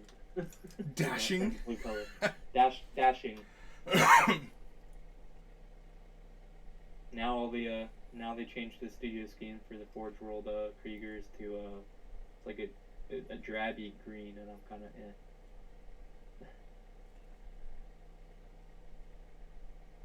I mean, it's still well painted. I'm just kind of eh on the scheme.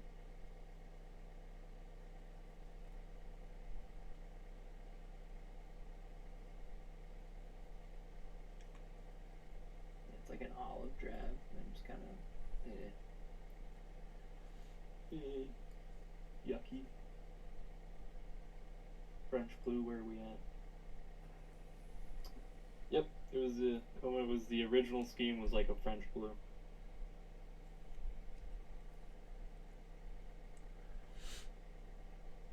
Not to sound like I'm shitting on it, but I just come to realize that being an heavy metal painter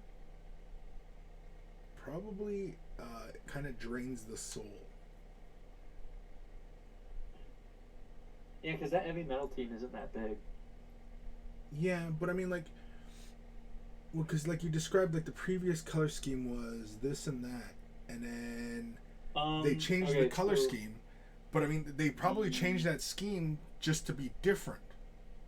Yeah, I'm pretty sure. You know what I mean? Like it was an artistic choice to do that. It wasn't like it was done because they were changing the lore, or you know what I mean? Like they just wanted a new regiment to be the I guess I don't want to say poster boys, but I guess the studio scheme. Right, but like what I'm saying though is that there is not a lot of creativity in that space. I mean, I'm probably completely wrong about that, and in fact, I kind of hope I am, because that to me that sounds very very draining. That I do. You know what I mean? Like they want it to be particular colors. You only use these colors. You only use these techniques, and paint, right? And it's just blah blah blah blah. You know what I mean? And like I'm kind of curious as to when the painters just get free reign of color schemes. You know what I mean? Like I'd imagine if they're lucky enough to be one of the ones doing like the custom, like you know how White Dwarf prints at like every couple White Dwarfs focuses on an army, and there's typically like an alternate scheme in there. I'd imagine that's where, if you're the painter lucky enough to get to decide the color scheme for that army. Yeah, like I'm sure it's probably a really big honor to pick a color scheme or to create a color scheme, or something along those lines, right? Like I'm sure that's a big deal for them. But yeah, I mean, I was just thinking about like if I was in that boat, how,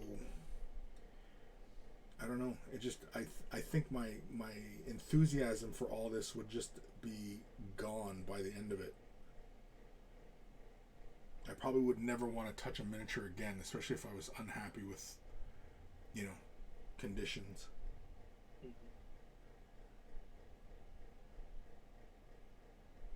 And there's also, the army painting team, the heavy metal team. Then there's Forge World has its own painting team. They might have two painting teams for all I know. Right, but I mean, they could all be the same team for all we know.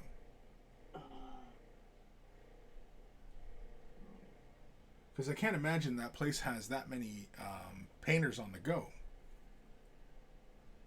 From what I understand is Forge World has its own little cadre of painters, because Louise Sudgeon, I don't know how to pronounce her last name. She's doing the paint tutorials on Warhammer Plus now. Mm-hmm. She came specifically. She said she was on the Forge World painting team. Mm-hmm. So, and then the army painting team for GW is separate from heavy metal. So that's what Peachy used to do. And now he's a Warhammer community presenter.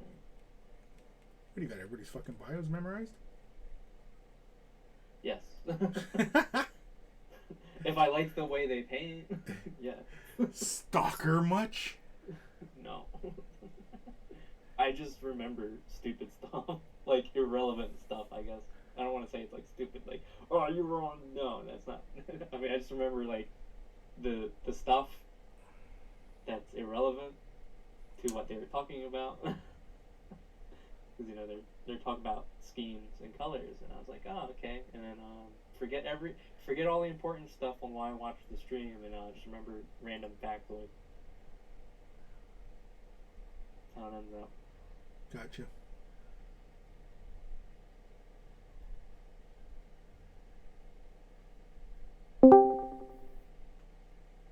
Somebody joined who wasn't. Hello. Hello. The usual suspects are here. Oh yeah. Who's that stumbling around in the dark? It is I, Richard, The sheep aka Barfing Sheep. Oh, hey, Yeah. what's happening? Sorry, I just finished with my D&D game for the week. So you got your fill for the week? Oh, Nope, never. Barking sheep. Were you watching stream? What? No, I just came heard. Oh, okay. So you haven't been in stream. Oh, so you get to hear this too. Okay. Okay. So Late on me. Me and Chris were talking about Turbo Dork. And then Yeah. I found this amazing color called Bubblegum Crisis. Okay. Right? Sailor Moon Space Marines are going to be a thing. Ooh. Yeah. That sounds very doable. Now you've been filled in for... And we've just been talking about color schemes for like the last time. He's been going on incessantly about Sailor Moon and how he fucking enjoys the show. And he knows all the characters and has all the episodes memorized. Totally. God, I wish I had that kind of memory. he just won't shut up about it. I wish I had like photographic memory, or like I said, not photographic memory, but like Eidetic memory. I wouldn't have to rewatch crap all the time. I could just be like, oh, Chris, I don't have to go look for this video that you made like 5 years ago because I remember everything in it.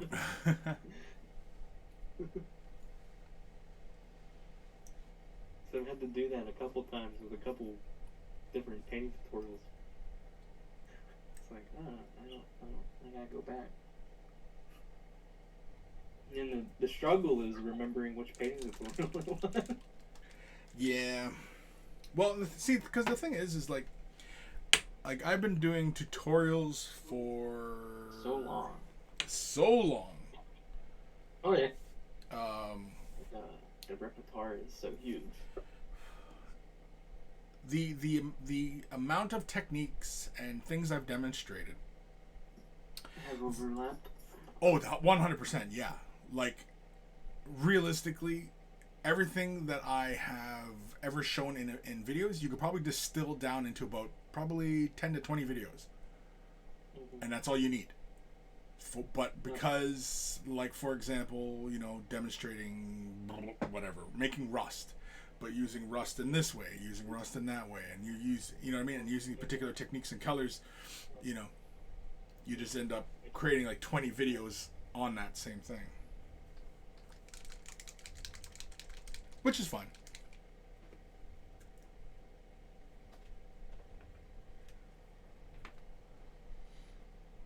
But yeah, I mean, it only takes like 10 to 20 videos to, you know, figure out my deal as far as like how I go about things. For anybody who's actually paying attention, of course. Boop, what? Exactly. God damn it, Boop. Now about Chris, I know you did this painting technique on doing lava swords, but you did it on a demon sword. I need you to do it on a space marine power sword. Yeah, that's exactly it. That's exactly it. All those. Sorry, go ahead. Chris is like, no, this is the 10th Bolton power sword I've had to paint this week, but it's content. Yeah, and that's the only reason I do it, and I shut up and just to get it done, because Shut up, stop asking. yeah, you know. There you go, Chris. I need a Sailor Moon Space Marine tutorial. I kind of figured that was coming. It was more of a joke. Yeah, but it's I'm kind of glad. not exactly. I'm not fucking stupid, man. I know your games. I know your games. Yeah, if I can drag other people into this with me, you know, it's more all better. Exactly. Sorry to disappoint. I have no frame of reference. Sailor Moon? I mean, I know what it is, but I don't know what it's about. Oh, neither do I. Are they like superheroes? They're kind of like superheroes, but they get their power from planets, and they do like the little like anime magical transformation thing. But all that really happens is a sailor suit magically appears, Right. and they fight. Crime? What do they fight? Like crime, like bad people, stuff like that. Superheroes. You know, superhero shit. Yeah, superheroes. I think. I assume Or they're somebody superheroes. in chat goes, actually, and be Yeah. like, they're not superheroes. Yeah, actually, in episode 137, they don't actually. fight crime. Yeah. Or whatever. Yeah, it's just superhero anime stuff. You know, that old hat. The trope that's been done like a million times. I mean, if it ain't broke, don't fix it. Yeah, pretty much. Yeah. I love Yeah, but tropes. you can blame this on Chris because I forgot what, but then we ended up looking at Turbo Dork paints for some reason. Don't remember why. I don't know why either. I'm just in love with the But name. Chris. No, it's because he mentioned Turbo Dork, and I was like, oh yeah, I remember them, and then he showed me like new colors that they're coming out with, and I went on the website, because I haven't been on the website, and I saw like the best paint name ever, bubblegum prices, followed by the second best paint name ever, Let Them Eat Cake. That one I have heard of. You're not familiar with Turbo Dark? Oh yes, but I didn't know the name. That's the one I knew. Let Them Have Cake. Oh. Let Them Eat Cake or whatever it was. Right. Yeah. Let Them Eat Cake. Yeah. Yeah, that is. Yeah. And then it evolved into, I'm going to paint super bright pink anime themed Space Marines, because why not? Oh yeah. I got one pink Space Marine with a rocket launcher. Oh boy.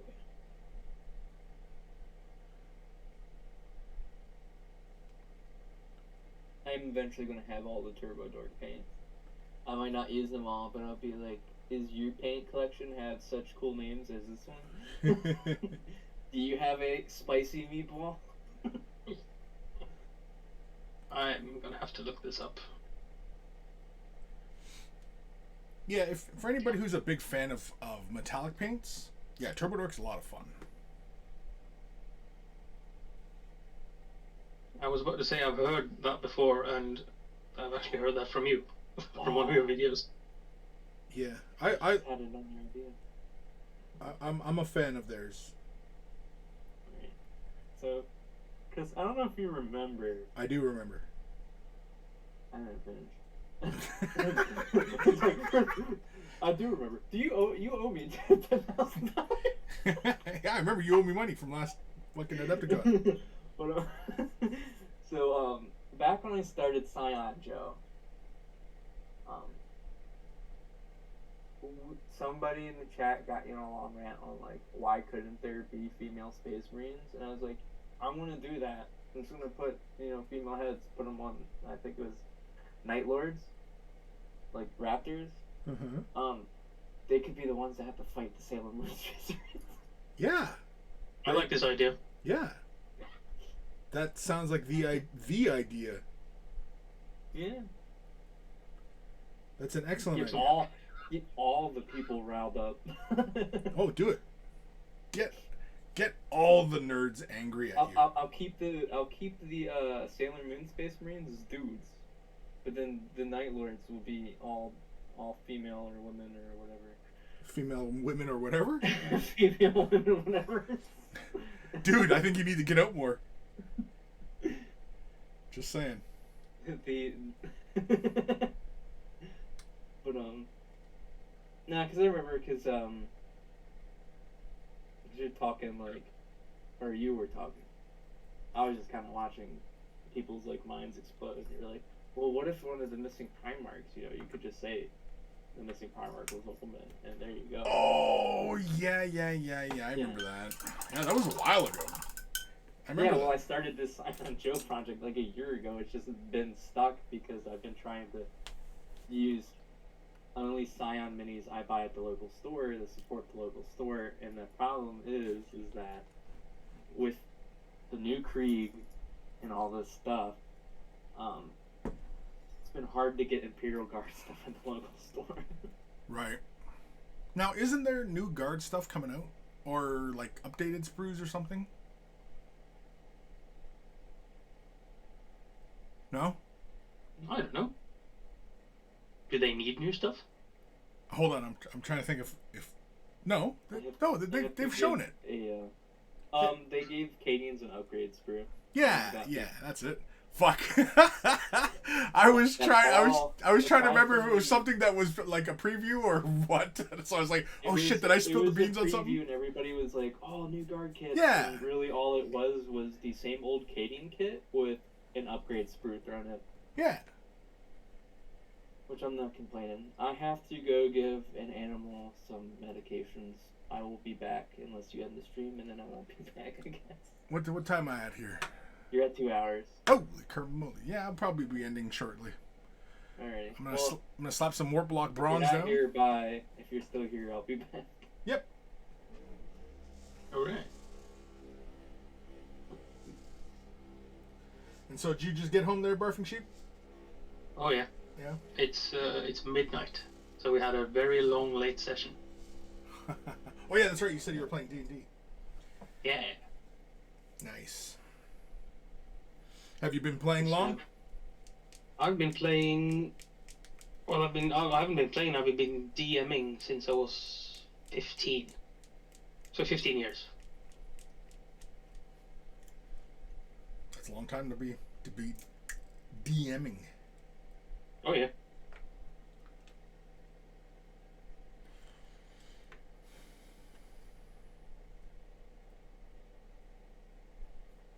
Well, there's a reason why I'm always DMing. Apparently, I like it. Or you're the only one organized enough to do it. Well, that's not true. No? I see some fantastic potential in the people I play with. And some of them really want to try, and I say, yes, make something up and I'll play. Let me hype you. Well, that's good. I've always enjoyed playing. I've never really been one for, I gotta tell this story and I'm gonna make this up, and you know what I mean? Like, I've never really been one for that. I mean, sometimes, but then it's kind of like, it's been done, you know. Yeah, that is a scary trap to fall into. Yeah. Like thinking, oh shit, this sounds like this, or that's just like that plot, and oh, this is this trope.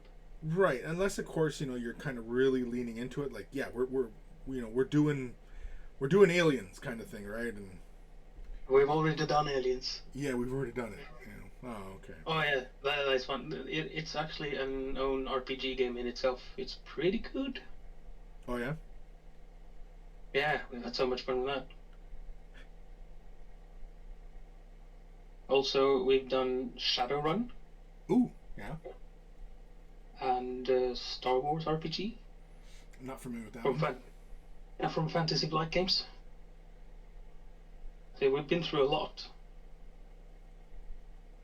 But it's mostly D&D is like that's our base. Yeah.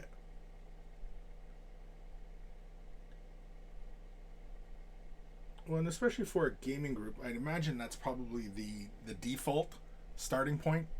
Yeah, we're all playing Dungeons & Dragons just to get everybody into the role-playing, and, especially for anybody who hasn't played. Especially 5th edition. It's really forgiving for new players and new DMs.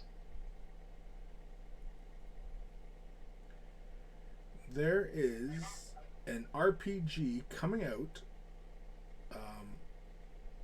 It's a sci-fi. They had the Kickstarter, and it is kind of it is a fantasy setting in the far future, and it is basically like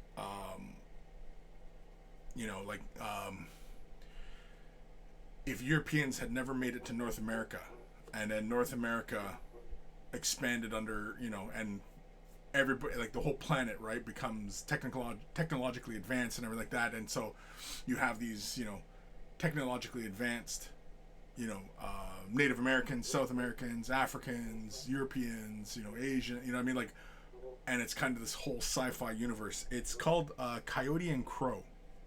They had a Kickstarter a few months back. Let me see here, see if I can find it. I'll post the link. Yeah, I have to Google immediately because that sounds fun. Yeah, and it's a brand new thing. They are still, I guess, solidifying its rules, and Yeah, that's an ordeal. And super props to those people who actually do that. Yeah, here we go. So here's the Kickstarter link. I don't know if they have a page yet, but yeah, I already ordered a book. So slap this in the chat for you. Do you know what kind of... I'm going through the tool on didn't read. Do you know what kind of dice system they use? No idea as far as mechanics are concerned. I was just interested in the premise, and then of course they've kind of gotten into some of the mechanics and everything that they're going to be doing. So yeah, but yeah, check it out. It says here that they exclusive use of D12 dice. Yeah. Which is pretty funny because that is the most overlooked dice. Yeah. I can get into their minds. That's a good idea. The impressive thing is that they got backed like really fast and exceeded their goal, which was really impressive. Because I mean, like, you know, it's just out of nowhere, really. At least as far as I know. 18,000 was the goal. They're at 1 million. Yeah. And 73. Holy moly. Yeah. Like that's no small thing. Nope. They have thing people want. Well, it's you know, it's interesting, right? And it's a different universe, and yeah. It's, you know. Yeah, they really hit the nail on that one. Yeah. So yeah, I ordered a book. Lord knows when it shows up. Oh yeah, I kickstarted a game called Oak and Iron. Oh, yeah. Which is all about piracy and naval combat. Yeah. That's an older one, yeah. Yeah, it took 3 years for the package to come. After they were done, but as like a whoops, we're sorry, they sent a whole bunch of expansion packs. Well, that's cool. I've never tried it. Yeah, I've heard of that one, Oak and Iron. It's a lot like Armada in terms of rules, except you can actually go off your ships onto islands and stuff.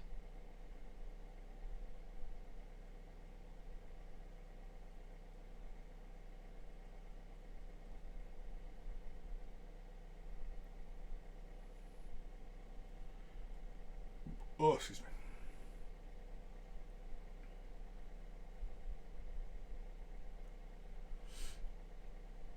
So is that what got you into like the wargaming aspect? Is D&D, or did you get into wargaming and then get into D&D? I think D&D came first. Yeah. But that's not what got me into the aspect. You know what got me into the playing aspect? Mini wargaming. Oh, you mean like mini wargaming? Yeah. Oh, that's cool. As in the yeah. We started, me and a mate, we started watching some videos because we were using, we were using old fantasy models, which I painted way back for figurines for 4th edition. And then suddenly we had a thought, like, why don't we look into 40k and see if we can actually play this? So we found mini wargaming and started religiously watching all the battle reports. That's cool. So I started off with an Acadian army. So I was almost fresh out of the service. So I was like, yeah, this is what I know. And then my friend started orcs. That's cool. I'm back. Hello. You survived. Yeah. And then the cat thinks I'm Satan, but... Disflux DMs on the DL. What? Aneen, Chris. Aneen. Kim, I got Aliens. Another glorious day in the core. Still putting together. Cool. Yeah, I'm tempted to pick that one up as well. I just because I love Aliens, like the movie, and yeah. I am too. I'm still a little salty because I went in on Alien versus Predator, the other Aliens game. Right. But then they lost the license because of, you know, Disney buying Fox, all that stuff. Right. But I have a whole bunch of Colonial Marines. A little bit of Well, there's Predators. I'm sorry. And I'm not too excited. many Aliens. So there's a miniature game with aliens? Yeah. There was. Oh, there's two. Well, it's a board. There- No, it's the current board game. It's a board game. They have Glorious Day in the Core is a board game, and then AVP had a board game, but also had a miniature. I need this. Yeah. Check it out. But the saving grace is that whoever at the studio that made Another Day in the Core decided to go with a traditional like model size. So I mean, the models will look different, but they are the same size. So I wasn't able to build an alien like a xenomorph army for AVP, so I could just buy the xenomorphs from Another Glorious Day in the Core because they're about the same size. Oh, they're all the same Yeah. scale. That's cool. Look at these guys. Yeah. They look like good Oh. sculpts. Yeah. But I have a lot of Colonial Marines from AVP and a couple of Predators like throwing around. So Oh, it's actually the. Oh, it's the cast. I thought it was just basically here have some Marines go nuts.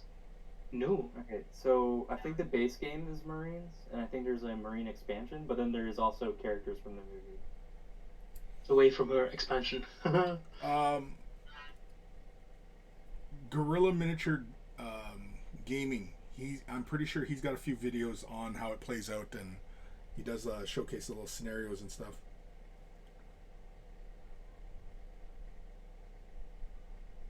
I'm pretty sure. This is cool. There is also an Aliens RPG. Yeah, I've played that. Ooh. It is very fun. I was going to bring it to Adepticon in case we didn't have the Way of the Brush game, but even we're not having the Way of the Brush game, but Chris is also not coming, so I'm like, I won't bring it. Bring it anyway. See who wants to play. It's great fun. Well, I was gonna do it with like the Way of the Brush people, but I think there's only gonna be like 4 or 5 of us. Well, I guess I could run a game with 4.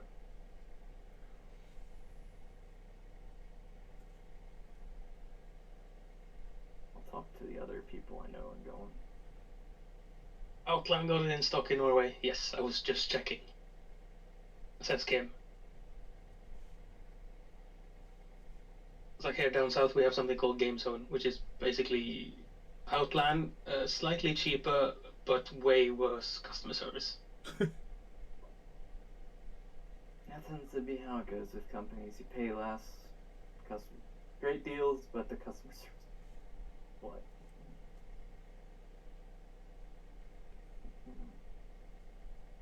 But I don't want to harsh on them. They're very speedy, so you get it the next day. I'm done with my orc dude, or the sub assemblies. All I have to do is now is prime and paint. We came that fast. Can it be tomorrow 1 o'clock, alright? It's just Z. Good afternoon. Good afternoon, Z. I think it's Z. Z? Anyway. Kim, Outland got it in stock in Norway. If not, my local shop here. Holy cramoly, that's a word.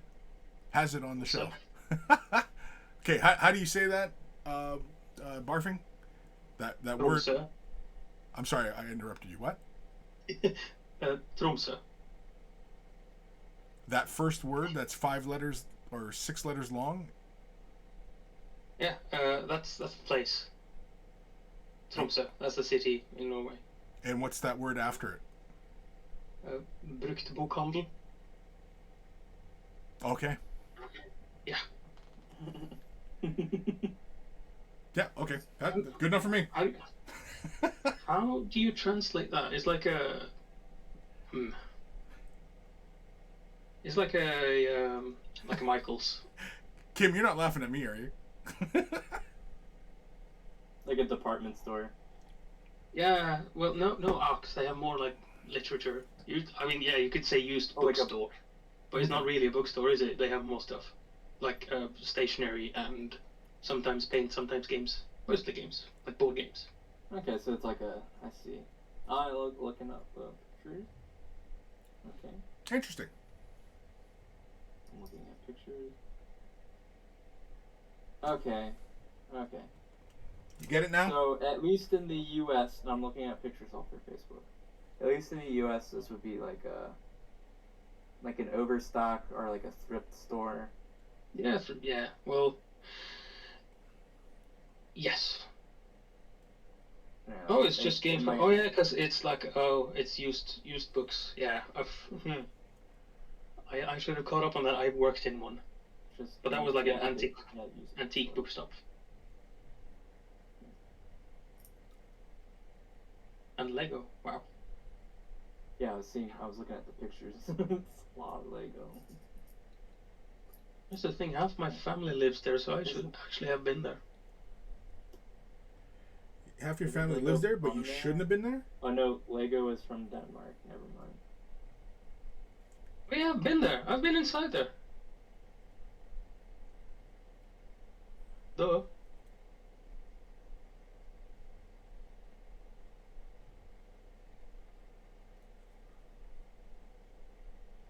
It was a long time ago now. Is it like one of those places that's like an institution? It's just always been there? I don't remember. So Denmark has Lego. Okay, Sweden has. What's that store called? IKEA. IKEA. What does Norway have? What is their equivalent of like? Their contribution to guys- consumerism? Their contribution to consumerism and like building Oil. kit stuff. Oil and fish. That's Oil. our thing. Yeah, there we go. Kim says oil. Oil. So do we have to sample the oil ourselves? Cheese razor. That's one of us. They just give you the rate. They just give you the oil, and then you have to refine it yourself at home to put gas in your car. No, we don't use. We generally don't use oil and gas in our homes. Oh no. Yeah, We we I have was just making a joke fire. because, you know, Denmark Lego, you build it. IKEA, Oh. Sweden, you build it. I got it now. I got it. That's actually really good. Jokes. I get jokes. Yeah, we harvest the oil ourselves to make petrol. Might as well. It's bloody expensive over here. Yeah, it's everywhere.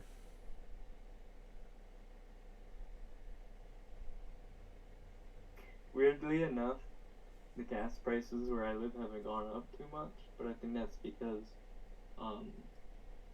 U.S. is kind of going through like a weird like second COVID scare, even though our second COVID wave hit like 3 months ago. I think everybody's on the fourth. Yeah, they're on like the fourth wave, but everybody's still scared about the Delta variant.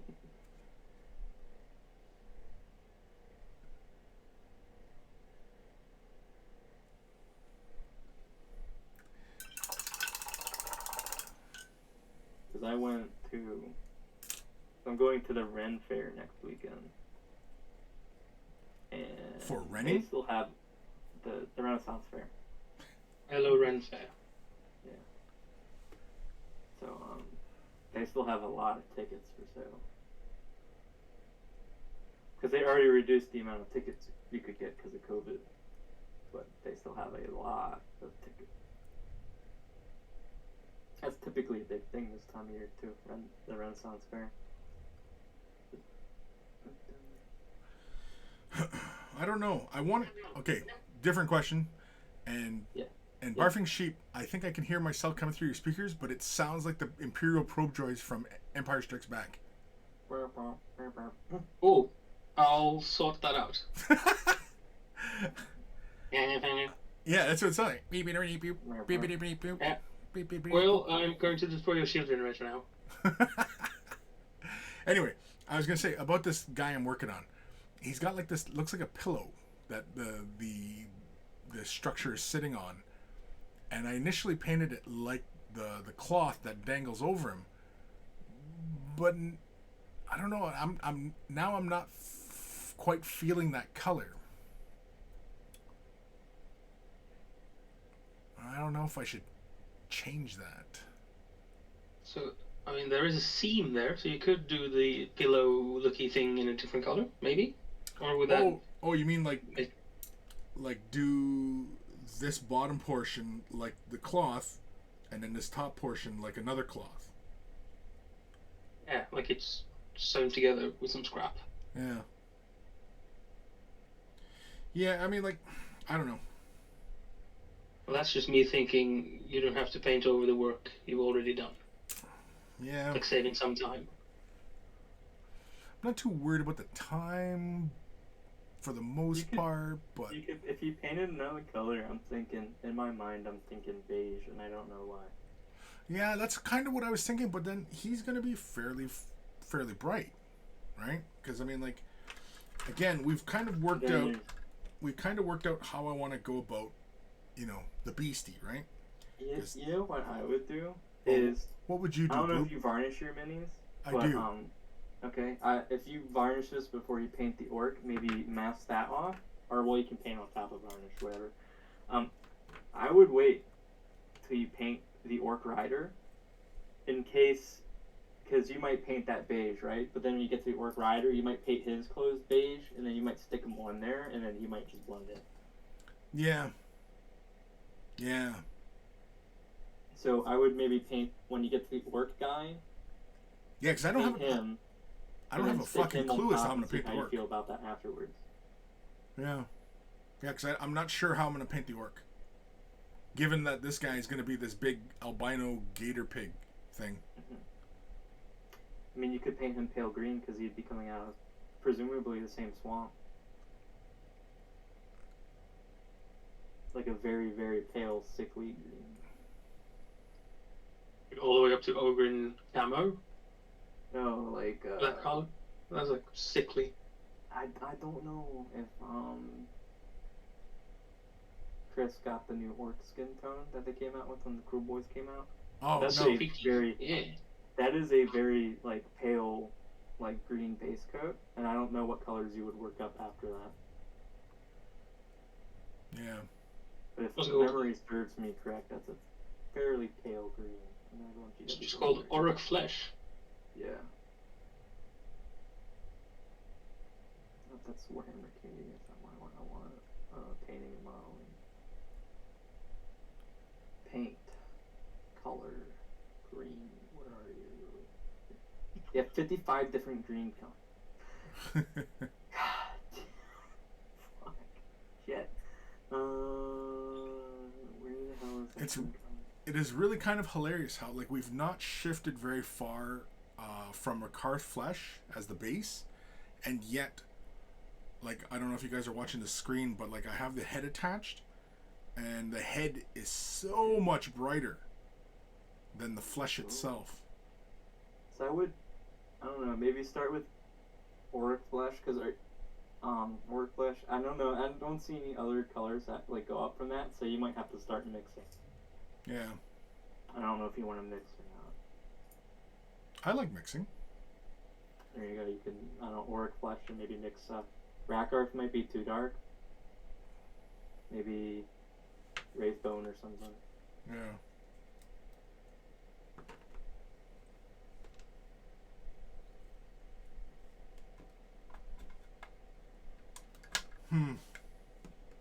Anyway, I'm still having fun with this guy.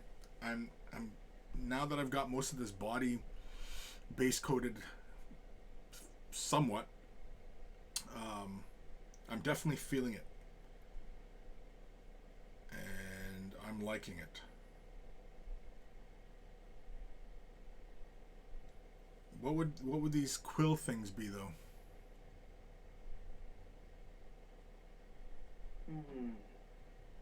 Quill. Should I Made of creatine, so it's like the same resemblance to the teeth and the horns. Yeah, I'm thinking maybe the same color as the horns, because the horns are going to be this mostly yellowish brown, right? Mm-hmm. Just so that all the colors keep playing nicely with each other. Yep. Yeah. I think that's what I might do.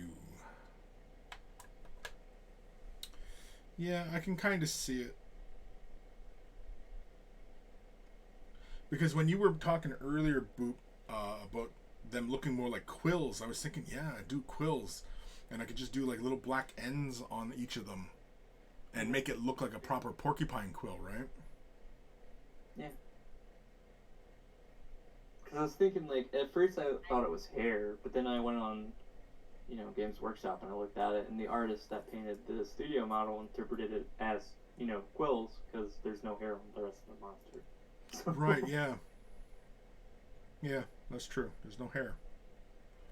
So it would be weird to have, like, hair along the bottom of his, like, vulnerable side. Because, for most animals, the bottom, the belly and stuff, that's vulnerable. So it's like, the quills being there kind of makes sense from, like, an evolutionary standpoint. Yeah. And he can use his tail as a weapon. Yeah. Yeah, like you imagine him kind of whipping it around and you get stuck with a little fucking harpoon out of your chest or something. Yeah. No idea if he uses his tail as a weapon in game. But from looking at the animal, evolutionary standpoint, I would imagine that would be like quills or something that he could like smack at like another big animal. Are we chucking realism into this? Yeah. Okay. Just checking. I mean, you can have realism in your fantasy. Sure. You totally can, yes. Yeah, I'm a big fan of chucking some realism in there. They can be fictional animals, but, you can add some semblance of realism to them. Oh, it was just a suggestion, because, I don't know, it just kind of made sense You know in my what, brain. Boop, you can do your fucking suggestions? Shove it. So what are you gonna say? I'm just teasing. I'm just being a dick. Sun don't shine, me boy. Yeah. So, anywho, I got another one of these guys in. I don't know how well you guys. Oh. Yeah. So I got the close combat duder. He just showed up today. Because Mr. Gim was kind enough to send me some parts for the McFarlane Marine, and I wasn't really able to incorporate. And an Eldar player stuff. What? I said I can't believe Gim would give an Eldar player stuff for free. Well, Gim's an old buddy of mine, man. He, I know. I'm surprised he doesn't throw you for like a bit. Well, yeah, if given the chance, yeah, I'm sure he would. But anyway. So anyway, yeah, he sent me. He ordered from somebody, I guess, on the internets who does, weapons and such. This is like a 3D printed part. And so it's a nice big combat sword. Beauty. And then, of course, also a power glove. And, Oh, yes. That's yeah. cool. Power glove or power fist?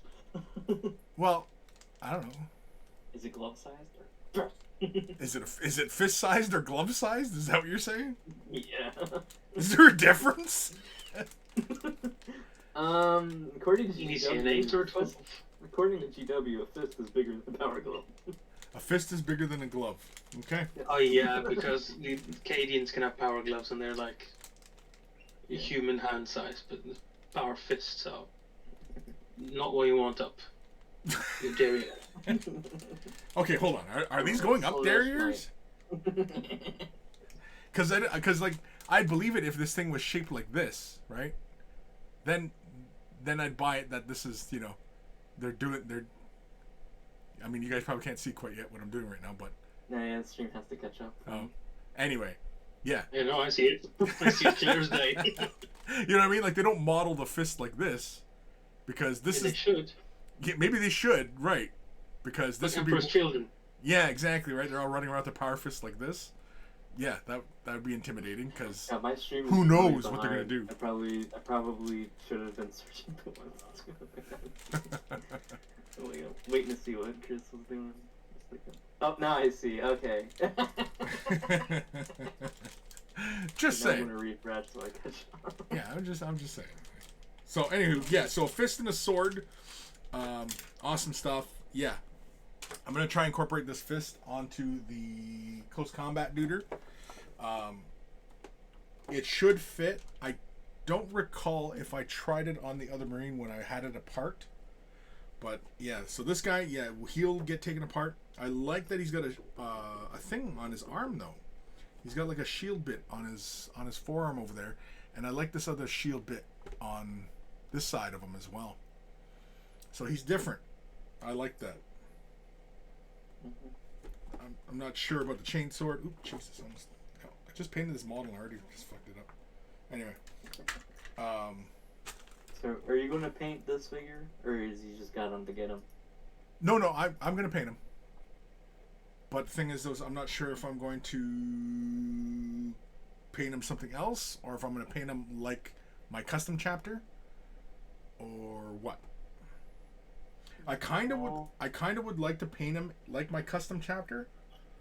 And do we have an example of a sergeant in your custom chapter yet? Because he's a sergeant. He has the little skull in the middle of his head, and his helmet's red. Oh yeah, he's got a little skull up there.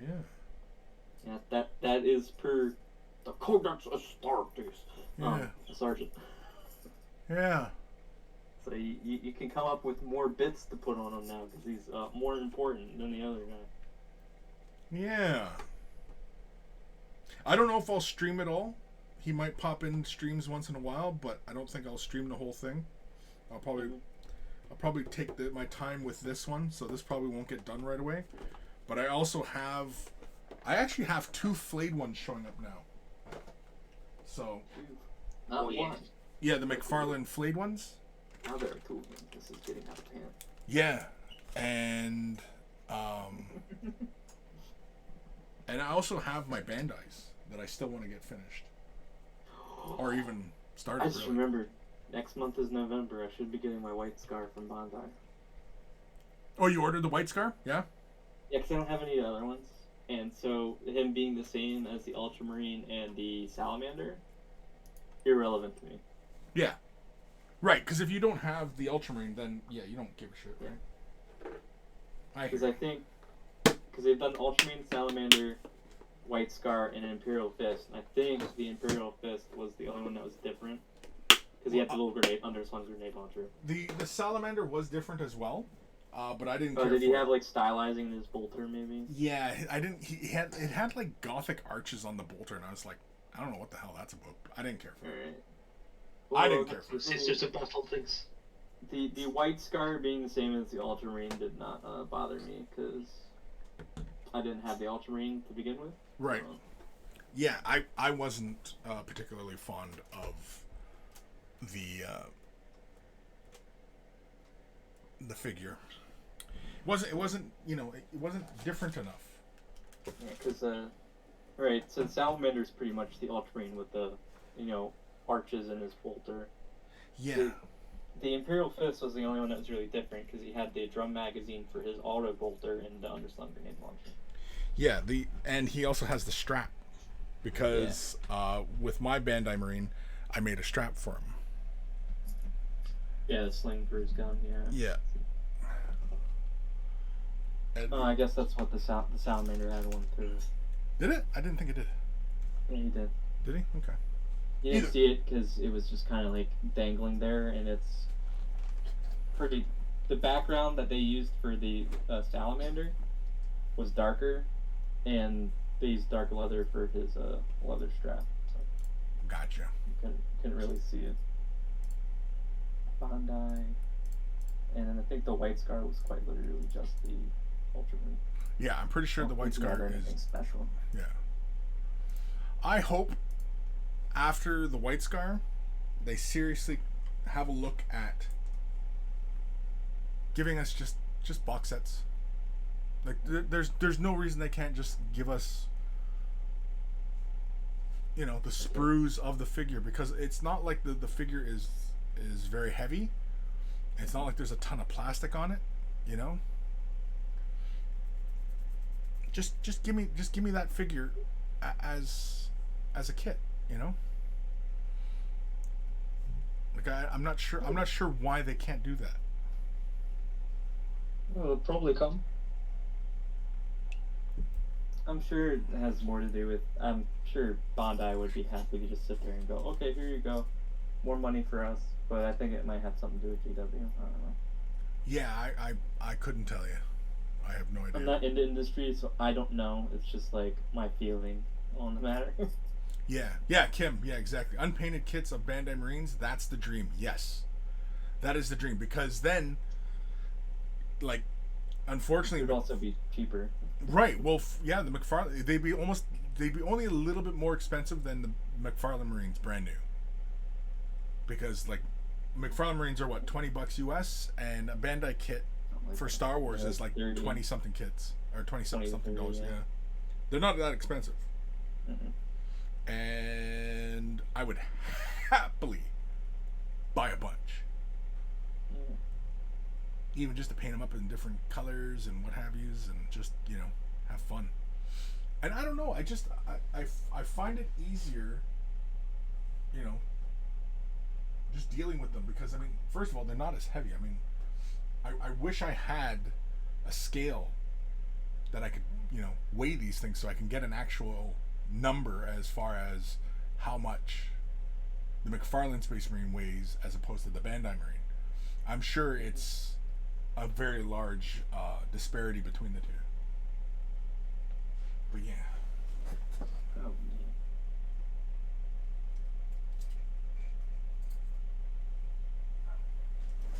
Yeah, because here's Mr. Imperial Fist, right?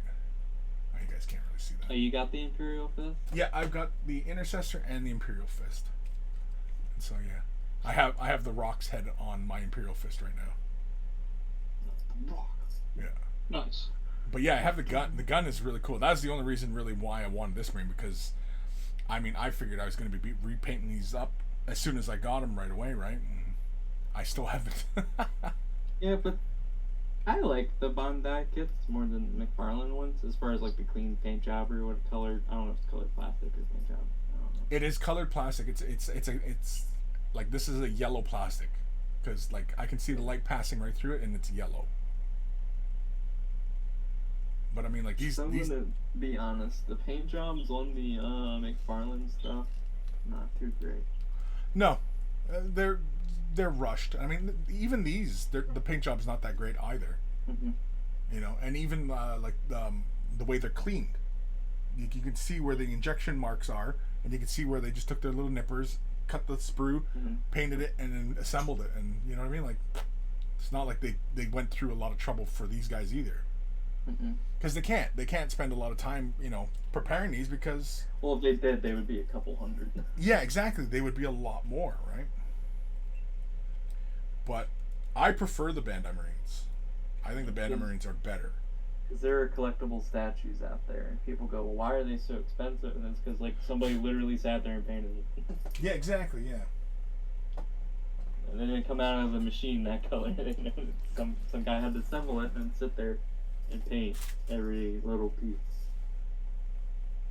I have some statues like that, and I like them because they're basically art pieces. Well, they are art pieces. Because somebody had to sit there and paint it. Because like I have C-3PO, Bandai, right? And these are all 112, and this is only like $30. Yeah. You know? And yeah, I mean, like, Bandai, I don't know how they do it, but they can get like different materials onto a sprue. I don't know. Bandai's always been this weird magical sorcery, like, wizard company that, like, just does stuff with plastic and nobody just knows how to do it. Yeah, well, they can even do like different colors on the same sprue. Because with some of the Gundam kits, they'll have the hard plastic, and then they'll have that soft rubber stuff they use for the joints. So Yeah. you can, you know, on the same sprue. So Yeah. Just do crazy crap. This one's kind of that, because it's got the black plastic, it's got clear plastic up here, it's got these gold bits, and it's got red bits. I want to go, oh, they just cast it separately, and then, like, you know, because there's, like, little junction points where the colors meet, but I don't know.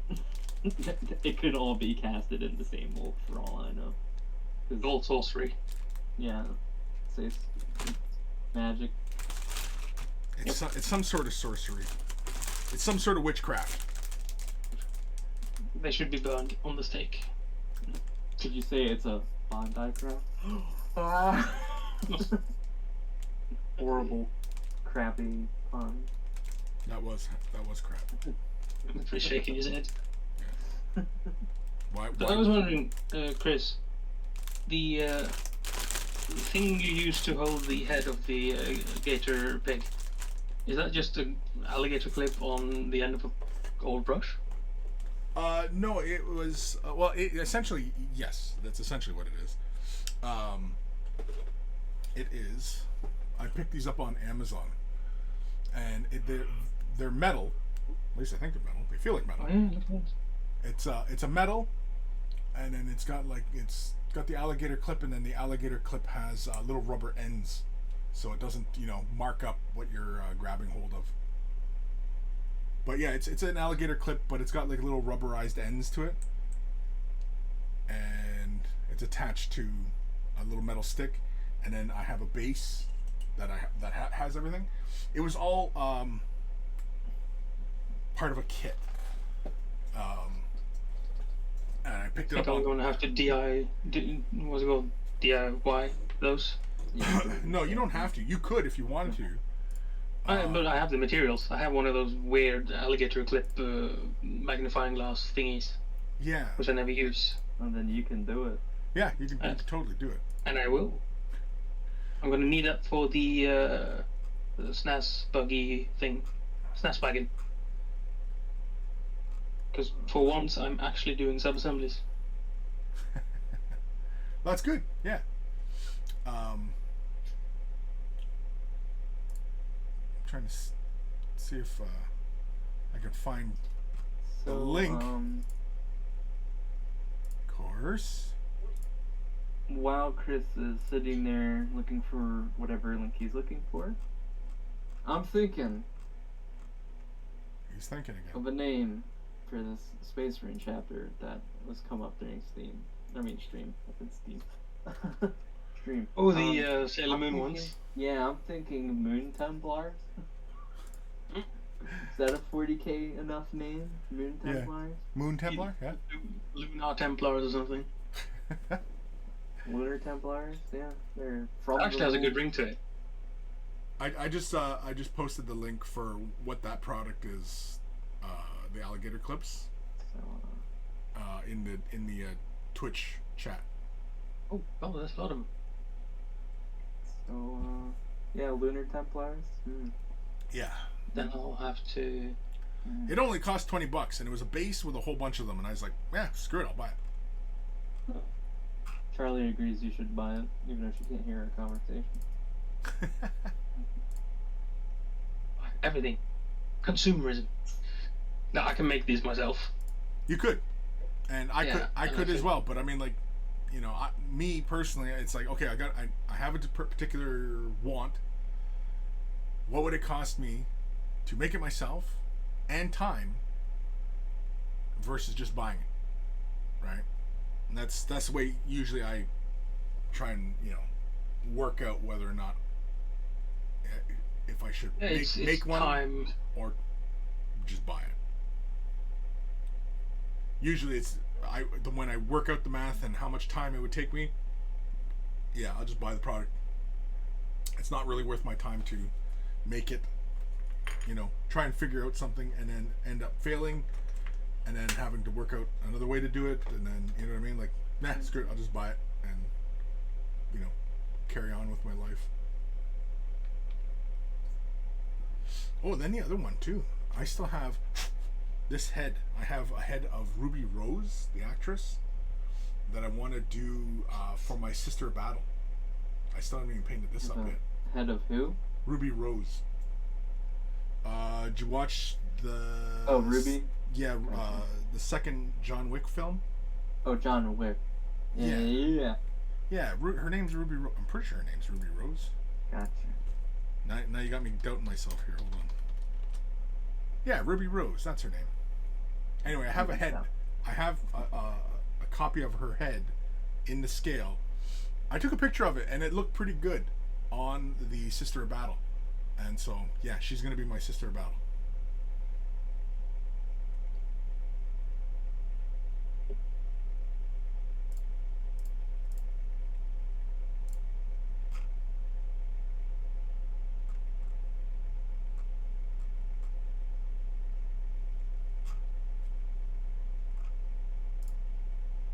Sorry, I'm dicking around with stuff. Alrighty, folks. Pretty much since I've pretty much stopped painting. Any last words of advice for the viewers out there? Boop. Your turn now. Suffer not the unclean. Okay, there we go. Classic. Take a stick of deodorant. Barfing. You got any any parting words of wisdom? Not this time, no.